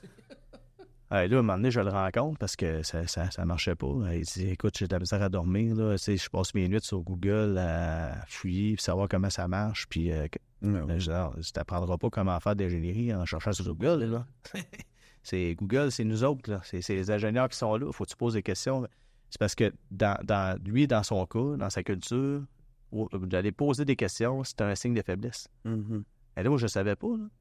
Fait que là, j'ai comme réalisé que, OK, faut même, tu sais, faut retomber un peu à la base là, de dire que c'est pas un signe de faiblesse, là, puis tu sais, de savoir un peu comment ça marche. Fait que les suivants qu'on a eus, c'est capable d'intervenir dans les gens. C'est ça, exactement. Puis tu sais, il y en a qui sont pas de même, mais il y en a d'autres que c'était ils étaient comme ça. Puis tu sais, je déconstruisais un peu ce paradigme-là qu'il y avait. Tu sais, là, c'est pas un signe de faiblesse, au contraire, c'est un signe d'intelligence. Puis tu sais, tu vois, là, ces personnes-là ont quand même évolué. Puis, fait que c'est ça. Mais tout ça pour dire que il y en a, mais il y en a. C'est un peu comme c'est pas facile. Ah, c'est pas évident. Puis, tu sais, moi, je suis une personne très ouverte d'esprit, là, dans le sens que j'aime ça aider les gens. Tu sais, j'ai été aidé quand j'étais jeune. Là. J'ai dit tantôt, mon père était malade, puis on vivait pas dans la richesse. Là. Fait que quand j'en voyais un arriver, à un moment donné, je me suis dit, il y en a un, il dit, s'il te plaît, engage-moi. Je suis pas capable de trouver de l'ouvrage. Tu sais, j'en avais de l'ouvrage. Hein. Genre, on va t'engager, on va te former. Tu sais, j'ai donné une chance. Puis, ben, tu sais, à un moment donné, c'est toi puis le ciel t'aidera. Là. C'est un peu ça. Là. Mais c'est ça. Tu sais, je pense qu'il faut... Personnellement, je pense qu'il faut quand même donner la chance à ces travailleurs-là de se faire valoir. Puis, il y a des beaux succès. Tu sais, on a un, entre autres, dans notre équipe, écoute, il a déménagé de Montréal. Il connaissait personne à Québec. Puis, il a déménagé sur Terre avec nous autres. Tu sais, qu'à toi, comme entrepreneur, là, comme boss, là, tu dis, c'est un gros mot. Je t'engage. Fait que là, il lâche Montréal, il se prend un appart, il lâche une tout. responsabilité. Une responsabilité sociale, là, tu sais, sociale, morale, du tout, là. Fait que, mais, tu sais, on a mis toutes les énergies, puis on l'a formé, puis regarde, ça fait 1 an que t'es avec nous autres, puis il fait passer intégrante de l'équipe, ça va super bien. Fait que c'est pour ça que je dis qu'il y en a des succès, mais tu sais, il faut travailler fort, puis mettre des deux sens, tu sais. OK. Ça vaut la peine. Moi, j'aimerais ça m'aligner sur ton implication. Oui. Parce que là, ben, on a parlé de la business, puis toi, on te sent très impliqué aussi dans la business. Tu sais, vous avez bâti ça, tu as développé, oui, tu étais à la chambre de commerce, mais qu'est-ce qui a fait Pourquoi tu es allé... Parce que, dans le fond, tu as été président de la chambre de commerce de Lévis. Pourquoi? Qu'est-ce qui t'a amené vers ça? Puis, est-ce que c'est intéressant? Puis, est-ce que tu le referais? Puis, est-ce que tu le suggères? Parce qu'on peut penser que les semaines étaient déjà... Oui, exact. Puis ça a été une décision de business aussi, là, quand il a eu le temps de prendre, de dire j'y vais, j'y vais pas. Beaucoup de temps d'implication quand même. Oui, puis, tu sais, je suis rentré en 2008 sur le conseil d'administration de la Chambre de commerce. Comme j'ai dit tantôt, j'ai rentré quand même tôt comme... il y avait 3 VP à l'époque, là. Puis je suis devenu VP assez vite, en 2011. Puis j'ai beaucoup aimé l'expérience dans ce... on va appeler ça une entité apolitique qui fait en quelque sorte un peu de lobbying pour l'ensemble des entreprises là, de la vie économique, tout ça. Puis j'ai été beaucoup impliqué dès le départ dans le dossier du 3e lien. Fait que, tu sais, pour répondre tout de suite à ta question, si je le referais comme président n'importe quand, je le referais anytime. J'ai adoré mon expérience, même si ça a été du temps à mettre, là, j'ai vraiment aimé ça. Puis ça m'a apporté beaucoup oui, pour la business, pour peut-être consolider le réseau de contacts d'affaires que j'avais fait. Ça m'a aidé beaucoup, surtout au niveau crédibilité aussi. À un moment donné, quand tu tombes président d'une chambre de commerce, tu as quand même une crédibilité qui vient avec. Puis, tu sais, je vais reprendre ce que Régent a dit, puis je vois un peu le Régent Blais, étant le mentor que je parlais tantôt à l'époque, là, qui nous disait, vas-y pas pour vendre du stock, vas-y pour côté personnel. Mais quand tu t'impliques de même, faut pas que tu ailles un objectif ultime que ce soit juste pour ta business. Faut que tu le fasses pour les gens que tu représentes. Tu sais, moi, quand j'étais là à la Chambre de commerce, c'était un regroupement de gens d'affaires. Là, je pense qu'on rendait à 1300 membres, des entreprises. Là, tu sais, c'est plusieurs personnes. Et quand tu parles pas juste au nom de ta business. Puis de temps en temps, il faut t'enlèves ce chapeau-là. Des fois, tu peux prendre des décisions, tu peux prendre des positions qui, peut-être, ne seront pas très favorables à ta business, mais pour la majorité des gens, elles vont être favorables. Ben ça, moi, j'ai pris un plaisir à faire ça puis à représenter du monde. Tu sais, je parlais quand j'étais jeune, j'aimais ça, tu sais, être un leader puis, tu sais, d'organiser des affaires, mais aussi d'être un porte-voix. Tu sais, quelqu'un a besoin de quelque chose. Ben, regarde, donner un exemple, un de mes chums, il était gêné d'aller parler à une fille parce qu'il voulait sortir avec. Chris, je vais y aller parler, moi. J'étais allé à voir, tu sais. C'est toi qui es sorti. Fait que c'est moi. Le plus, je pense que c'est ça. C'est tout qu'un exemple, ça. Ils sont bons sur le montage. Mais, tu sais, de prendre le pouls des gens, puis après ça, d'aller au front, puis de dire, écoute, c'est ça qu'on a besoin. Ben, le dossier du 3e lien, je me souviens, 2011, c'est Marcel Bérubé, je pense, qui était président de la Chambre de commerce à l'époque, de Groupe Perspective. Puis, on est allé se voir, puis lui, il avait, dans le fond, on avait de la misère à avoir des présidents ces années-là, puis... écoute, il m'a d'abord offert d'être président. J'avais 28 ans. Là, je ne serai pas président de la Chambre de commerce à 28 ans. Ouais. Fait que là, Marcel a décidé d'ouvrir Groupe Perspective à Lévis parce que c'était une condition sine qua non d'être président de la Chambre, d'avoir au moins un bureau. Là. Puis, tu sais, Marcel, il était exceptionnel. Il a créé sa business à Lévis. Puis, la business a pris de l'ampleur. Il a pris la présidence de la Chambre. Puis, je me souviens d'avoir été le rencontrer puis de jaser un peu des enjeux. Puis, tu sais, j'avais dit à Marcel, écoute, tu sais, on voit déjà des enjeux de circulation à Lévis, puis on est en 2011. Hein, on est en 2024, ça date pas d'hier. Puis moi, je disais que, en tant qu'ingénieur, je trouvais aberrant qu'on ait mis, premièrement, 2 ponts à côté de l'autre, qu'on n'ait pas de périphérique. Puis, ça a déjà été jasé à l'époque, 3e lien. Puis, je vais toujours me souvenir aussi, quand j'étais jeune, m'emmener la lumière a comme allumé dans ma tête, dire, ouais, j'aimerais ça être ingénieur, puis un jour, m'en faire un 3e lien. Mais tu sais, écoute, j'avais peut-être pas un 3e lien, mais un pont. Ouais.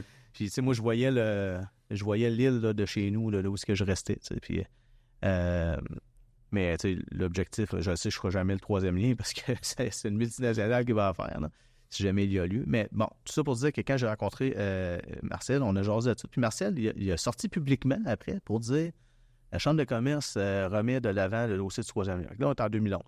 Mais rapidement, il y a des boucliers qui se sont levés, puis, tu sais, Marcel, il a tenu ça mort un peu parce que ça chauffait. Ouais. Ben, des fois, tu as des gens influents qui parlent, puis qui... bon.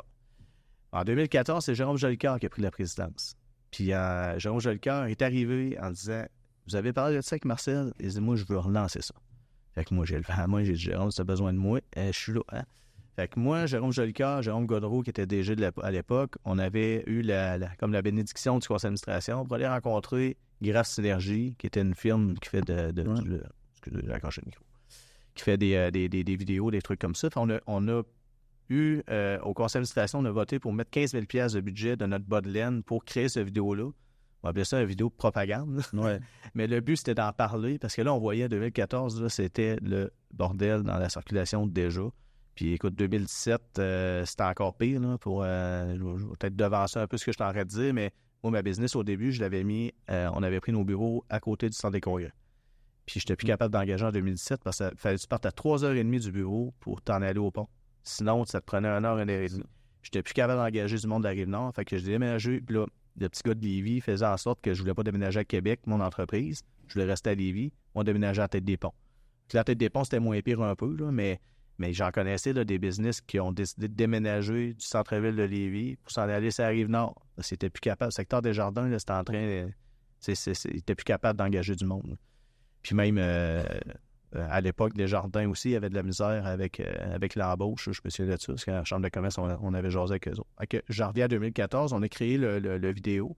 Puis on a décidé de faire un lancement, là, vraiment une conférence de presse sur ça. Puis là, j'ai vraiment vu que avec une chambre de commerce, quand tu as une volonté, puis tu veux représenter un groupe, écoute, l'engouement qu'il y a eu local, puis tu vois qu'est-ce que ça a pris comme tournoi, ce dossier-là. C'est une initiative d'une chambre de commerce. Oui, c'est un projet qui a déjà été discuté, mais le pourquoi c'est revenu dans l'actualité, c'est à cause de la chambre de commerce. Puis je ne dis pas que c'est à cause de moi, là. J'ai fait partie prenante des premiers, pas, ouais. mais c'est avec la gang qu'on a fait ça. Puis, tu vois, là, au début, je me souviens, je l'avais vu au Énergie Cardio, pas Énergie Cardio, je m'entraînais là dans le temps.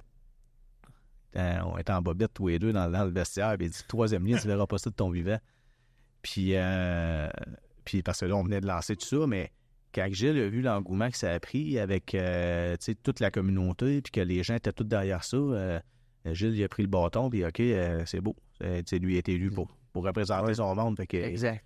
Il a pris les taureaux par les cornes, puis il a amené ça ailleurs. Oui, la Chambre, on a un certain pouvoir, mais après ça, il y en a d'autres, il faut qu'ils prennent le relais, puis il y en a d'autres qui l'ont pris. Puis, je peux continuer un peu dans cette même alignée-là. La Davy, ça a été un peu le même principe. La Davy, ça, c'était Christian Guay qui était président à l'époque que la Davy a recommencé à renaître de ses cendres. Ben, il nous avait approchés, puis à la Chambre de commerce. Puis, tu sais, on s'était parlé, là, le comité exécutif dans lequel j'étais avec Christian, puis on connaît toute l'historique de la Davy à cette époque-là, plusieurs faillites, puis ci, puis ça, puis l'argent du gouvernement qu'il avait mis là-dedans. Fait que, tu sais, mais là, on pense... économiquement parlant, si eux autres, ils ont une belle, un plan d'affaires, disons ça de même, un beau plan d'affaires qui peut permettre de le relancer, pourquoi pas aller les écouter puis les voir. Fait qu'on a une oreille attentive à Davy, on est allé les rencontrer, puis là, on a vu ce qu'ils ont fait, on a été impressionnés. Ils venaient de transformer le brise-glace, le premier brise-glace qu'ils avaient fait. Puis là, ben, après ça, on s'est retourné, on est allé voir la ville, on est allé voir le gouvernement. C'est la Chambre de commerce, encore une fois, qui a mis les... Qui a initié un peu. Oui, qui a mis les pions à leur place pour relancer un peu le débat politique autour de la Davy. Puis ça a amené à quoi? Ça a amené qu'on a fait une marche que, tu sais, j'étais à côté de Philippe Couillard, on est parti du cégep, puis on a marché pour vous dire au gouvernement fédéral, ça prend ça, là, ça prend les contrôles, mais ça, c'est la Chambre de commerce qui a initié ça. Fait que, tu sais, c'est quoi ça m'a amené? Ça m'a amené à m'impliquer concrètement dans des dossiers important pour la pérennité économique de notre ville, de notre grande région. En tant que la Lévis, même une 3e ligne, ça a un impact au-delà de Lévis. Puis, quand j'ai été président, j'ai eu quand même plusieurs belles expériences, dont le fait d'interviewer Philippe Couillard. Ça a été, c'est spécial. Il a oublié de me demander des questions avant l'entrevue. Il aurait dû. Parce que j'y ai posé des solides questions, comme on dit. Puis plusieurs gens sont venus me voir après pour me féliciter des questions. C'est des questions que, il y en a certaines, ça venait un peu disons, je les ai pas inventées, mais c'est venu sur improviser. J'ai improvisé certaines questions. Il y en a d'autres qu'on avait préparées tout le monde ensemble, mais ça l'a eu... Je pense que cette interview-là a quand même eu un impact sur les discussions qui ont entouré les élections qui ont suivi par après, parce qu'on a beaucoup parlé du 3e lien. Puis ça l'a mis un peu sa sellette, ce gouvernement-là, à l'époque. Puis mettons que Legault, on l'avait reçu aussi. On y avait donné une belle tribune. Fait que c'est pour qu'il parle du 3e lien, justement. On en parle encore. Fait que, c'est ça. C'est un autre sujet. Mais tu sais, on voit que la Chambre de commerce a quand même son rôle. Quand je dis que c'est la politique, là, c'est nous autres, l'important, c'est pas le parti. C'est pas personne qui est au pouvoir. On a des problèmes, puis on veut les régler. Puis qui les règle d'habitude? Les gens. Quand ils prennent une décision, c'est ça. Fait que on peut être un acteur important. Puis, tu vois, j'en parle comme si j'étais encore partie prenante. En fait, je suis gouverneur de la Chambre. Je vais l'être à vie. Quand tu es président, tu tombes gouverneur. Mais c'est ça. Si je la referais, oui. Puis est-ce que j'ai aimé l'expérience? Oui. Puis qu'est-ce que ça m'a apporté? Ça m'a apporté d'avoir eu un impact, je pense, quand même considérable dans les débats. Là, je ne veux pas dire un impact, mais je veux dire, j'ai participé à ces débats-là. Puis on voit que la Chambre a un impact là-dedans. Je peux pas te demander, y a-t-il un politicien qui sommeille Parce que il y a une flamme. Écoute, parce que inévitablement, je vais faire une gorgée d'eau. Ouais, vas-y, je vais te faire un préambule un peu plus long de te laisser le temps. Inévitablement, ce genre d'implication-là avec les réalisations, ça amène la sollicitation des différents partis aux différents niveaux, aux 3 niveaux même. Ah oui, je peux pas te cacher que j'ai déjà eu des demandes, j'ai déjà eu des offres, mais que j'ai toutes refusées. Présentement, j'ai une business, j'ai une famille, puis j'ai l'intention de continuer à mettre mes énergies dans ces deux sphères-là. À long terme, je le sais pas. Puis pourquoi je le sais pas, c'est moi ça me répugne actuellement, la façon dont la politique se gère. Juste la façon, quand j'étais à la Chambre de commerce, le seul parti qui enlignait un peu le troisième lien, c'était la CAQ. Puis de voir ce qu'ils ont fait avec le projet, de voir ce qu'ils ont fait avec le projet, puis de voir que tu te fais élire sur des promesses, mais après ça, tu te fais avaler par la machine. Je sais pas comment, j'ai aucune idée comment ça se passe quand tu es élu. C'est-tu les fonctionnaires qui mènent par en arrière? C'est-tu réellement à l'interne c'est dans la quoi machine? Qui se passe? Mais toutes les personnes qui ont des bonnes intentions, à partir du moment où ils rentrent en game, ils sont plus les mêmes. Quelque chose de brisé. Faunés, c'est ça.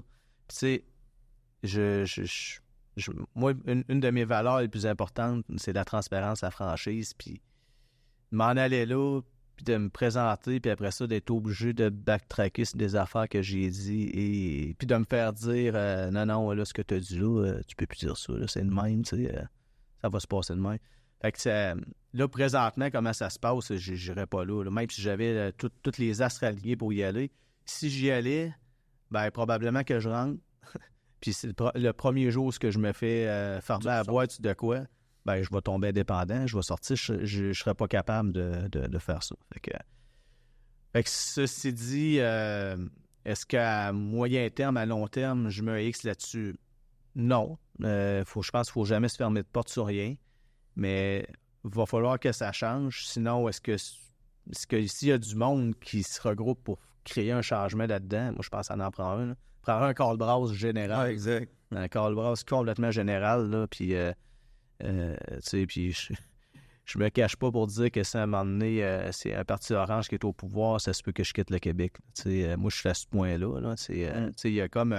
moi, les extrêmes, autant à droite qu'à gauche, là, je m'y retrouve pas. Je suis vraiment plus une personne très centrale, un peu à droite, des fois un peu à gauche sur d'autres choses. Puis il y a des bonnes idées sur toute la ligne. Exactement, mais les pires idées, c'est les idées qui sont aux extrêmes. Puis je trouve que la majorité est silencieuse, la minorité crie très fort. Ça, c'est un autre truc qui me dérange. Si un jour j'y vais, c'est peut-être plus pour essayer de ramener cet équilibre-là, mais je ne pourrais jamais faire ça tout seul. Là, je suis pas... c'est ça, je suis pas un one-man show non plus, là, mais s'il y a un espèce de mouvement de gens qui sont un peu dans ma lignée de pensée, qui représentent justement le 80% de la population silencieuse, ben peut-être que je déciderais d'embarquer, mais ça là, tu sais, c'est sûr qu'à ce moment-là, premièrement, mes enfants vont être pas mal plus grands que ça. Dans le business, je vois pas comment jumeler les deux, ça, c'est clair, là. Je peux pas être faire de la politique puis être à la tête d'une firme d'ingénierie. Mais tu sais, on parle de mes enfants, ils ont 7 ans puis 4 ans et demi. Là. Fait que tu sais, c'est-tu dans 10 ans, dans 15 ans, je sais pas, mais je mets pas un X là-dessus. Puis les paliers, tu sais, écoute, municipal, on sait que ça va brasser l'année prochaine. C'est... Faire une joke de troisième lien, il y a de l'eau qui va couler sur les ponts. Ouais. Il y avait des sons d'habitude. Ah, je vais faire se bugger celle-là. Puis, c'est ça. Mais je sens que la meilleure manière d'influencer un peu ce qui se passe présentement, c'est peut-être plus de s'impliquer justement dans chambre de commerce. Je trouve que ça a été une bonne façon, mais ça reste que c'est pas la chambre qui prend des décisions. C'est le jour où on va avoir du monde au pouvoir qui vont prendre des décisions sur ce qu'ils ont dit, ce qu'ils ont été élus, puis qui vont représenter la population, là... on va avoir un bon bout de fête. Ouais, on va avoir un bon bout de fête, mais qu'on est loin de ça. Je vais juste penser à Québec, là. Là, je suis content de vivre à Lévis, là. Ouais, ceux-là qui ont voté à Québec puis qui se sont ramassés avec... Et ça. Ouais. Je me roule la langue. Là. Tu fais bien parce que t'es quand même dans la controverse. Ouais, on peut en parler, ça me dérange pas partout. T'as quand même eu ton lot de controverses. Si tu veux rapidement nous expliquer un peu. En fait, l'eau, j'ai eu une controverse, puis... de l'eau. Ouais, puis, tu sais, on peut la nommer, là. C'était Catherine Dorion de Québec solidaire à l'époque qui a appelé. Le seul média qui a répondu, c'est bien sûr le média sensationnalisme de TVA. Donc, c'est TVA et Journal de Québec qui ont été les deux seuls à reprendre cette nouvelle-là. C'est 2019, si ma mémoire est bonne. En décembre, là, un peu avant les fêtes, je suis en train de monter sa Noël avec les enfants, puis, j'étais vraiment dans un bon mood. Je me demandais, le téléphone sonne, puis c'était Marie-Josée Morancy, la DG de la Chambre. Elle dit « Ah, il y a une journaliste qui aimerait ça te parler au troisième lien, puis ça a l'air que tu vas apprécier son appel. » Bon, parfait. Dis qu'elle m'appelle. Donne son mon sel. Fait qu'elle m'appelle. Elle dit « Ouais, M. Pellerin, ça a l'air que vous avez des informations privilégiées de François Legault pour faire l'achat d'un terrain en lien avec le troisième lien. Parce que le troisième lien va sortir sur le projet de votre terrain. OK. Ben, on peut ça le voir. Pas de trouble. J'ai même dit, viens chez nous. Tu sais, moi, j'ai rien caché. J'ai dit tantôt, transparence, franchise, ça fait partie de mes valeurs. Puis, écoute, les deux bras vont tomber à terre. Je dis, voyons, je n'étais même pas dans la game politique. Tu sais, je me le voyais comme, mettons, là, t'es comme dans... T'en vas voir Georges Saint-Pierre. Là, j'avais été le voir au Centre Bell. Là. Puis, j'étais dans les estrades. Là, puis j'ai mangé des claques dans la face. Oui, c'est ça. Je dis, voyons, penses-tu vraiment que François Legault m'a appelé et dirait, hey, Martin, il achète le terrain, tu sais? Hey, Marc. Faire une histoire courte, dans le fond, c'est que, tu sais, moi, je reste pas loin à la limite de Lévis-Beaumont, puis qui est pas loin du secteur de l'Allemand, où ce que depuis 1970, ils disent qu'il va y avoir un troisième lien qui va sortir là. Fait que, puis oui, quand on a fait une vidéo, on n'a pas réinventé la roue, là. On a dit, on va faire un tunnel. Il parlait d'un tunnel en 1970. On a fait une vidéo d'un tunnel qui passait dans ce coin-là. C'est la logique parce que les deux artères ont été configurées en conséquence. Il faut se rappeler que l'autoroute 40, puis en fait la capitale et l'autoroute 20, si tu regardes sa map, puis il y a vraiment une courbe d'un bord puis une courbe de l'autre, ça a été fait dans le but de faire un tunnel, mais ils se sont rendus compte que c'était impossible à l'époque à cause des façons de construire de l'époque avec, premièrement, les sols, puis la faille qui est inactive, là. Mais en tout cas, mais ça fait 50 ans qu'ils parlent de ça. Ah, c'est ça. C'est pas une information qui est nouvelle. Une information privilégiée, c'est que c'est une information que peu de personnes connaissent, mais là, si elle ne connaissait pas ça, que le troisième lien devait se faire là, c'est parce qu'elle était un peu absente, en fait. Quelques recherches qui n'ont pas été faites. Oui, c'est ça. Puis en plus de ça, je peux en rajouter, ça faisait un an que le terrain était à vendre. Moi, c'est parce qu'à tous les matins, je partais de chez nous, je passais en avant, il y avait une pancarte, une pancarte avant là. Je tournais, j'allais travailler. En un an, je faisais ça. Puis là, un moment donné, puis je connaissais aussi la personne qui était l'agent. C'était Olivier Biron, l'agent Remax. Un moment donné, je rencontre Olivier à une activité de la Chambre. Puis je dis « Hey, Olivier, tu me dis, c'est quoi ce terrain-là, crime? » Puis là, il m'explique, tu sais. Il dit « Ah, c'est une succession, puis tatata. » Puis je dis « Ah, crime, ouais, c'est zone agricole. Ouais. Je sais que le périmètre urbain, il est pas mal fixé, mais... » Là, je me disais, quand on est entrepreneur, des fois, on fait un peu d'argent et on veut la placer. Hein? Fait que pas toujours des placements, même si c'est payant pour certains de mettre un placement, mais je dis peut-être qu'on pourrait en mettre un peu sur un terrain, tu sais. Puis je me suis dit, quitte à un jour que je me construise dessus, ou que ce soit mes enfants qui en profitent, mais tu sais, c'est un placement. Fait que je dis, je vais l'acheter. Moi, pas pensé là, que j'étais impliqué à la Chambre de commerce, puis le troisième ligne, il n'y a pas de lien. Il n'y a pas de lien avec ça, tu sais. Mais, fait que c'est ça. Fait que j'ai décidé de l'acheter. Puis, tu sais, même à un moment donné, on disait, écoute, le montant que j'ai payé pour le nombre de pieds carrés là, versus un terrain que juste au bord de la rue dans le développement, tu sais, c'était peut-être le double du prix, mais pour 10 fois la superficie. Dans le pire des cas, tu sais, j'aurais le droit de me construire, mais d'avoir au moins une vocation agricole. Fait que je pourrais aller me construire là, construire ma maison, être proche d'un quartier résidentiel pour mes enfants, parce que là où on est assez loin. Puis, fait que si l'idée nous pognait d'aller se construire là, puis au pire d'avoir un champ de fraises ou je sais pas quoi, tu sais, on peut le faire. Fait que, peut-être pas. On n'ira pas sur ce sujet-là. Ça va max. Fait que c'est ça. Fait que j'ai décidé de l'acheter. Puis là, quand elle est arrivée avec ça, la nouvelle de TVA, je dis, voyons, c'est ridicule. Premièrement, tout le monde sait que le troisième lien devait passer là. Ça fait un an qu'il était à vendre. Catherine Dorion, si t'étais pas contente, t'avais juste à l'acheter. Puis en plus, là, oui, je l'ai acheté. Il y en a un juste l'autre bord là, de l'autoroute qui serait à vendre aussi. Puis d'ailleurs, il est encore à vendre. Là. Fait qu'on est 8 ans plus tard, 5 ans plus tard, il est encore à vendre, mais elle l'a pas acheté. Puis une autre chose, c'est qu'après ça, vous savez, hein, ils ont changé de tracé de place. Hein? Oui. François Legault ne m'a pas appelé T'as pour pas le appelé, dire. Non, c'était non. Puis j'ai pas eu d'appel non plus de Catherine Dorion pour s'excuser de m'avoir délibérément accusé de ça. En fait, je dirais même que Catherine Dorion a été une précurseur. Tu sais, dans la pandémie, on a connu un peu le terme complotiste. Je pense que Catherine Dorion était pas mal la première complotiste que j'ai pu rencontrer. Là. Ouais, Elle a cru à la théorie du complot sur une... C'est de l'intimidation. Ouais. Elle, dans le fond, voulait faire de la merde pour entacher l'idée déjà du troisième lien que Ben, ce qu'elle voulait... c'est toute la gamique puis que c'est un projet capitaliste Ouais. et blablabla. Là, Oui, c'est ça. Dans le fond, ce qu'elle voulait démontrer, c'est que les gens qui poussent pour le troisième lien, ils ont des intérêts, puis c'est pour ça qu'ils poussent. Mais tu sais, on s'entend que le terrain... Mais pour le tramway, c'est pas ça, par exemple. Ouais, c'est ça, ouais.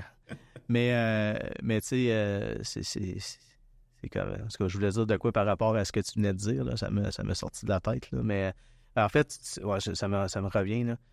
L'objectif, c'était de clouer le bec aux gens qui parlaient fort. Mm-hmm. Fait que là, elle avait réussi à me fermer la boîte. Parce que, tu sais, honnêtement, là, si tu me parlais, tu sais, de la politique, là, la mémoire, c'est une faculté qui oublie, là, mais si tu m'avais posé la question, il y a 2 ans, tu sais, ça m'a shaké, là. Quand c'est arrivé, ça, là, j'ai peut-être pas la couenne assez dure pour recevoir des uppercuts de même. Ben, tu sais, c'est surtout, quand c'est arrivé, là, c'est venu, ça m'a shaké, là, tu sais. On parlait tantôt là, de l'ego, là, du ciné. Là, ça avait touché pas mal mon ego. Puis je trouvais que c'était une tâche à ma crédibilité. Puis ainsi de suite. Puis, mais après coup, là, bon, la blessure a fini par guérir. Là. Mais il reste une cicatrice quand même. Oui, il reste une cicatrice. Puis quelque chose de mal digéré. Quand c'est bien fondé, moi, j'ai aucun problème avec ça. Mais quand c'est un coup bas comme ça, là, tu sais... juste pour mal faire, juste pour mal paraître. Ouais, c'est ça, parce que, écoute, ça m'arrive des fois encore du monde que je vais jaser, qu'on va effleurer le sujet, puis, tu sais, je sens des fois du monde qui pense qu'il y a encore anguille sous roche par rapport à ça. Mais, tu sais, l'idée, là, c'est François Legault m'a appelé et m'a dit d'acheter le terrain. Hey, si quelqu'un pense que ça s'est passé, ça, c'est proche du complot pas mal, là. Fait que puis la deuxième chose, c'est tout le monde le sait que ça allait là. Fait que pourquoi moi j'ai décidé de l'acheter plus qu'un autre? Ça faisait 1 an qu'il était à vendre. Fait que la réponse que j'aurais dû lui faire à l'époque, c'est de dire t'aurais dû l'acheter. Tu le savais, toi qui sortais là. Tu savais même, tu devais le savoir avant moi qu'elle allait l'enligner vers là, tu sais. T'es dans la game politique. Quand tu as décidé de plus le faire, le troisième lien, il t'a pas dit de vendre ton terrain. Non, puis quand il a changé de tracé pour l'envoyer à Monseigneur-Bourget, il m'a pas dit non plus d'acheter un terrain à Monseigneur-Bourget. Là. Puis pourtant, il y en a qui ont acheté des terrains et qui n'ont pas passé des nouvelles aussi. Mais rendu là, je commençais pas à faire du bashing sur des promoteurs de Lévis. Là. Dans le fond, c'est sûr qu'en faisant un troisième lien, ça va amener de la vitalité économique, ça va amener du développement. Puis il y a des gens qui vont avoir pris des opportunités, qui vont avoir pris des risques, qui vont arriver de quoi? C'est sûr. Et puis, je reste dans ce coin-là en plus. C'est pas... Il n'y a rien de secret là-dedans. Non, c'est ça. Fait que... Ben, je l'ai encore. Le terrain, je l'ai encore. On m'a appelé François Legault, hein, s'il me conseillerait de l'acheter. Ouais. Peut-être que Catherine Dorion serait intéressée. Avant qu'on passe aux questions en rafale, peut-être juste demander à Martin, dans sa carrière professionnelle, quel serait selon toi, ton coup de circuit, ton plus grand coup? Quelque chose dont tu es fier, une réalisation, puis un flop. Donc ça peut, c'est pas nécessairement financier, tu sais, directement, mais une réalisation dont tu es fier, puis quelque chose que tu qualifierais que tu as appris de. L'achat du terrain. Là, ouais. C'est avec François Legaût. Ouais. T'avais pas pris de l'argent? Le flop, c'est peut-être, j'aurais dû demander d'en mettre plus, là, mais non, je pense que ma fierté que j'ai depuis la création de l'entreprise, je pense, c'est d'avoir développé le volet préfabrication. Dans le fond, au Québec, on construit tout le temps en bois, on essaie en béton, puis on se pose ça de questions. Mais quand on regarde un peu, Québec, on est on peut vous dire, on est en dessous d'un dôme. On est sur un dôme, là. Quand on regarde ailleurs, ce qui se fait, c'est pas mal plus évolué. Puis on commence à voir un peu, surtout dans l'ouest du Canada, puis même là, c'est rendu en Ontario. Là. Mais au Québec, il n'y en a pas beaucoup, mais il y en a. Fait que on a commencé à faire on a commencé ici à Québec avec une gang qui s'appelle PECO, puis la gang de Logibo. On a fait des bâtiments préfabriqués avec eux autres, puis on a développé encore là un principe qui permettait de créer des étages très rapidement, là, de lever le bâtiment rapidement. Là, une semaine pour lever à 10 000 pieds carrés. Là, à chaque étage, à chaque semaine, on levait un étage. Puis ça a fait parler. Puis là, on s'est ramassé à Montréal. Puis c'est pour ça que je vais travailler un peu dans ces coins-là, Gatineau, Montréal. Fait que je pense que la fierté, là, puis si je peux parler d'un projet, c'est le projet de WorkLive sur la rue Peel à Montréal, qui est un 18 étages, résidence étudiante qu'on a fait. Avec un système de préfabriqué aussi. Fait que, puis je pense qu'on a réussi à se créer une niche, un créneau là-dedans dans le préfabriqué. Puis là, il y a d'autres de nos compétiteurs qui commencent à en faire aussi, mais le fait qu'on a mis notre pied dedans, on a une longueur d'avance, puis on est reconnu. Là. Fait que ça, je pense, c'est une belle fierté que moi, personnellement, j'ai. Là. Côté flop, c'est pas... en fait, je vais plutôt dire le petit côté que j'ai amer que j'ai, c'est quand on commence un projet puis quand il ne voit pas le jour. T'sais. Ça, il y en a quelques-uns qu'on a fait des plans, on a travaillé fort, puis finalement, le projet ne voit pas le jour pour question de financement, le client n'est pas capable de se financer ou le projet est complètement abandonné. Ça, c'est un petit côté on trouve toujours plate, là, mais... J'avais pensé à un autre flop, mais on dirait qu'il m'a parti de la tête. Fait que au cas, ça devait pas être un... Ça devait pas être un gros flop. Ça devait être un gros flop, là. Tu dois faire le dire. Non, je pense qu'on est rendu aux questions en rafale.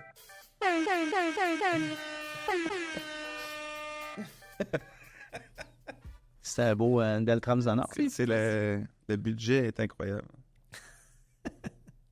Vas-y. C'est moi. Avoir un impact sur ma paye, ça. Yes, c'est moi qui commence. Première question.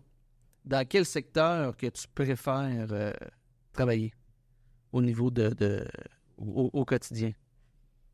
Dans le commercial, l'institutionnel, l'industriel, toi... Premièrement, j'aime beaucoup mieux le privé que le public, là, parce que privé, c'est right to the point, puis ça avance. Là. Le public, c'est plus long un peu des fois. Là. Moi, faire des réunions, j'haïs ça. Mais j'aime bien le commercial industriel. Ouais. Dans le défi, justement, qu'est-ce que tu préfères comme dans la structure? Plus qu'est-ce qui est artistique, durable ou respect de l'environnement? Y a-t-il quelque chose qui, présentement, qui est plus haut que d'autres par rapport pour toi? Dans les structures, là, moi, ce que j'aime bien quand je commence un projet, c'est de... Parce que la structure est tout à cacher. Ouais. Mais c'est que ça fasse un wow à la fin. Puis respecter le concept architectural, là, malgré des fois c'est tough puis c'est quelque chose. Mais c'est le fun. Puis quand il y a un petit côté développement durable, puis que tu vois que le bâtiment, c'est un bâtiment qui est reconnu. C'est une fierté. Ça, c'est une fierté, ouais, c'est ça. Au niveau de ton implication, tu penses-tu que c'est de la tienne et des gens en général, tu penses-tu que c'est plus important de donner du temps, de l'argent, ou inévitablement, ça prend les deux? Ouais, honnêtement, je pense que c'est le temps qui est... Je pense que c'est le temps. Présentement, je suis président du Club Rotary de Lévis. Là. Je finis le 30 juin. Puis, on ramasse de l'argent avec ça. Puis on en donne à des causes.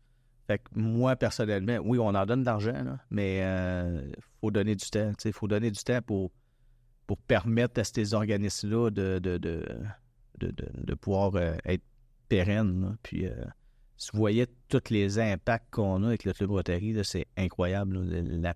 Moi, ma paye, là, c'est quand je donne un exemple, là, on donne des vêtements à des jeunes à l'école qui ne sont pas bien habillés. Fait qu'à un moment donné, j'avais été avec mes enfants magasiner, on les a habillés. En fait, je prenais mes enfants comme modèle. Puis là, c'était une petite fille de 7 ans, mon gars 7 ans. J'ai habillé mon gars, il est d'une âge de fille. Il se prêtait au jeu. Puis on est allé donner ça, puis le papa était d'accord à ce que, tu sais, parce que normalement on fait ça de façon confidentielle, puis le papa était d'accord à ce que de nous envoyer des photos, puis de nous montrer, tu sais, des petites filles qui avaient déballé le truc, là. Mhm. Puis, tu sais, de voir le sourire, puis là, les professeurs disaient que les jeunes avaient repris confiance en eux autres, les résultats scolaires avaient monté, tout ça. Ben, tu sais, moi, je donne... Oui, on va participer à des activités, on va donner un peu d'argent, ça pas de même, mais je trouve que qu'est-ce qui me rend le plus fier, c'est pas de donner de l'argent, c'est de donner du temps. Le temps que je donne là, il y a un impact direct sur... fait que je pense que donner du temps, c'est plus important. Quand tu prends une décision d'affaires, soit comme ingénieur ou en tant qu'entrepreneur, là, plus, t'es-tu plus, parce que t'es quand même ingénieur, t'es plus du type analyse approfondie ou c'est plus intuition? C'est un peu un mélange des deux, mais je te dirais que l'intuitif... moi, tu te sens lourd, tu te sens léger avec la question, là. Oui. Ouais. C'est... mais je fais pas une analyse... tout le temps hyper approfondi. Là, ça. Je suis pas un analytique. Tu sais, dans les styles sociaux, analytique, leader, expressif, amiable. Là. Je suis pas un analytique. Là. Fait que je suis plus l'amiable meneur, là, tu sais, un peu dans... Fait que c'est ça. J'analyse, mais ça décide. Je vais au feeling. Ouais. Je vais au feeling aussi, ouais. Quand tu voyages à l'extérieur, tu cherches des merveilles d'ingénierie ou tu cherches des endroits isolés pour avoir la paix? Je me demandais si t'en es que tes endroits isolés, toi. Des limites à ce qu'on fait au podcast? Non, je te dirais que je cherche plus à aller me reposer puis déconnecter surtout. Là, mais c'est sûr que si je passe devant quelque chose qui est incroyable, je vais le prendre. Là. C'est une déformation professionnelle. Là. Mais un voyage, je vise plus d'aller me déconnecter. Avec ta famille, justement, t'es-tu plus du type film popcorn en famille ou feu de camp, guimauve dans ton chalet? Plus style au chalet, Ouais. feu de camp, guimauve, oui. Moi, j'aime bien ça. On dirait, ça et tout, ça me permet de déconnecter. Jouer avec mes enfants, là, c'est tout le temps. J'aime ça au bout. Là. Puis je coach et tout au hockey. Ma fille de 4 ans et demi joue. Mon gars de 7 ans, je coach les deux. Je suis responsable pré-novice aussi. J'aime ça. J'ai coaché des plus vieux là, dans le junior, mais là, on dirait que d'être avec les jeunes, là, eux autres, ils se cassent pas la tête. Là, ils veulent du fun. Fait que, tu sais, quand tu mets ton cerveau à, je ne vais pas dire au même niveau qu'eux autres, là, mais au même diapason qu'eux autres, là, En mode plaisir. ouais, tu te déconnectes. Puis moi, j'adore ça. Là, regarde, samedi, là, j'ai une pratique demain avec les jeunes. Samedi, j'ai 3 games. C'est mon fun. Là, fait que je m'amuse. J'aime plus ça que de m'écraser à écouter un film. T'as pas d'interaction. Là, Non, c'est sûr. Ouais, avoir d'interaction que d'autres. Chalet sur le bord du lac ou centre-ville? Hey, je suis allé sur le bord du lac. Quand est-ce que vous allez venir? On attend l'invitation. Vous êtes invités. On va dire les fins de semaine qu'on va être là, mais les autres, vous savez c'est quoi aussi. Mais ça, tu me demandes ma plus belle acquisition, c'est ça, là, d'avoir acheté la maison d'été des grands-parents à ma blonde. On est au Grand Lac Saint-François, sur le bord de l'eau. On a un pied à terre là-bas. Moi, c'est sûr et certain que c'est là que je m'en vais. Je prends ma retraite, je déménage là. On est allé voir l'éclipse totale. On a eu la chance d'avoir ça. Là.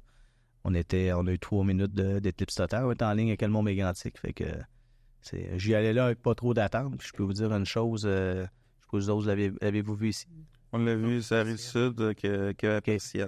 Ouais, c'est ça. Ben, mettons, sur le niveau d'échelle de fun, là, jusqu'à temps que ça, tu sais, le petit pourcent qui manquait, là, j'étais à peu près à 2% de fun. Tu sais, je regarde ça avec lunettes. Là. Ouais. Puis quand c'est venu full, là, j'ai passé à 100% de fun. Ah ouais? C'est indescriptible. J'avais aucune attente, puis je me disais, même si on va là, plus les enfants, mais... Donc moi, j'attends la prochaine. En Espagne. Là, j'attends la prochaine éclipse. Et c'est ça, mais c'est en Espagne en 2026. Ah, je savais Ouais. pas. Ça, c'est dans donne- 85. Ça donne une raison de voyager. Ben, ici, 2106. c'est en 2106, mais si tu veux la revoir là-bas, Ah, voilà, en ça donne une raison de voyager. On va aller voir Non, ça en fin voir mai. ça. Canadien, nordique. C'est nordique. Ça, c'était Nordique, facile. puis Je pense que ça va revenir ou pas.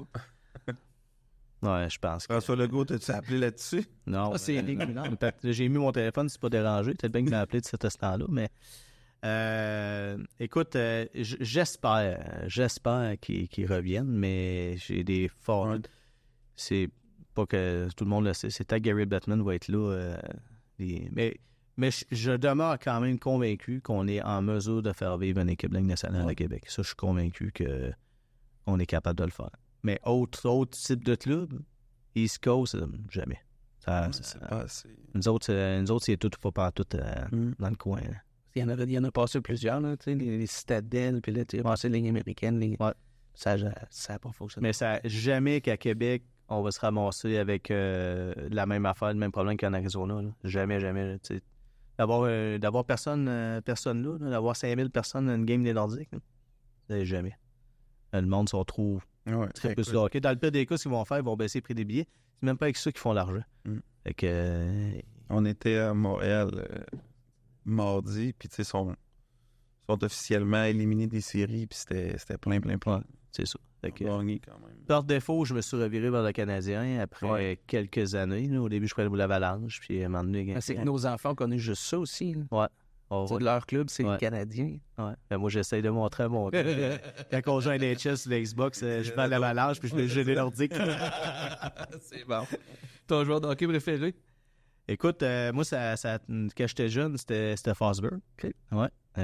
Parce que je m'identifiais un peu à ce joueur-là. Là. Quand j'ai joué, j'étais pas mal un fabricant de jeux passeur. Puis mon score, c'était Stéphane Caron. Je sais pas si vous écoutez le podcast. Là, mais justement, ça fait 25 ans aujourd'hui qu'on a gagné la Coupe Chrysler. Ouais. Félicitations. Mais aujourd'hui, je te dirais, écoute, depuis que Connor Bedard, je l'ai vu au championnat mondial, là, j'aime bien McDavid. C'était un bon fabricant de jeux aussi. Là, mais Bedard, là, je te dirais, c'est pas mal lui. Et des skills, hein? Ouais. Mais, tu sais, Crosby, pour toute son œuvre, écoute, c'est indiscutable, là, ce gars-là. Là, et, écoute, encore à 36 ans. L'ensemble de l'œuvre. Ouais, pour l'ensemble de l'œuvre. Mais si tu me demandes, mettons, quel gilet je me mettrais sur le dos, je me mettrais un gilet de Connor Bedard. Ouais. Peut-être comme dernière question qui n'est pas écrite, mais as-tu une passion, mettons, coupable un peu? Là, Un plaisir coupable. Un plaisir coupable, une passion que les gens, même peut-être autour de toi, ils ne savent pas nécessairement. C'est quelque chose que... Un plaisir coupable. tu aimes le hockey, tout ça, mais... J'ai le défaut d'aimer le fromage et le chocolat. Là. C'est le plaisir coupable. C'est le plaisir coupable pour la bedaine. Mais, tu sais, écoute, c'est... Mettons, on n'a pas parlé, mais je vais en profiter pour aller sur ce terrain-là. C'est pas nécessairement un plaisir coupable, mais quelque chose que le monde ne savent pas. C'est que moi, j'ai décidé de parler ouvertement des problèmes de stress, d'anxiété, parce que j'ai eu à vivre cette situation-là suite au décès de mon père.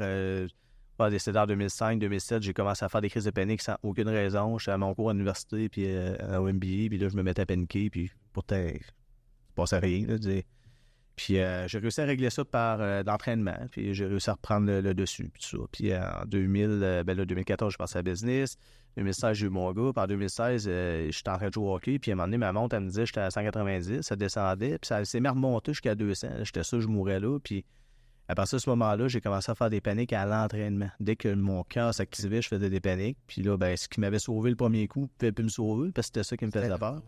Puis là, j'ai commencé, écoute, le hockey, moi, je n'ai juré que par ça toute ma vie. Là. Puis j'ai arrêté de jouer au hockey à partir de ce moment-là. Là. J'étais plus capable de jouer au hockey. Puis, tu sais, j'ai joué un peu en 2017, mais à toutes les fois que je jouais, quasiment, je paniquais. Puis j'ai pratiquement pas joué depuis ce temps-là. J'ai même pas...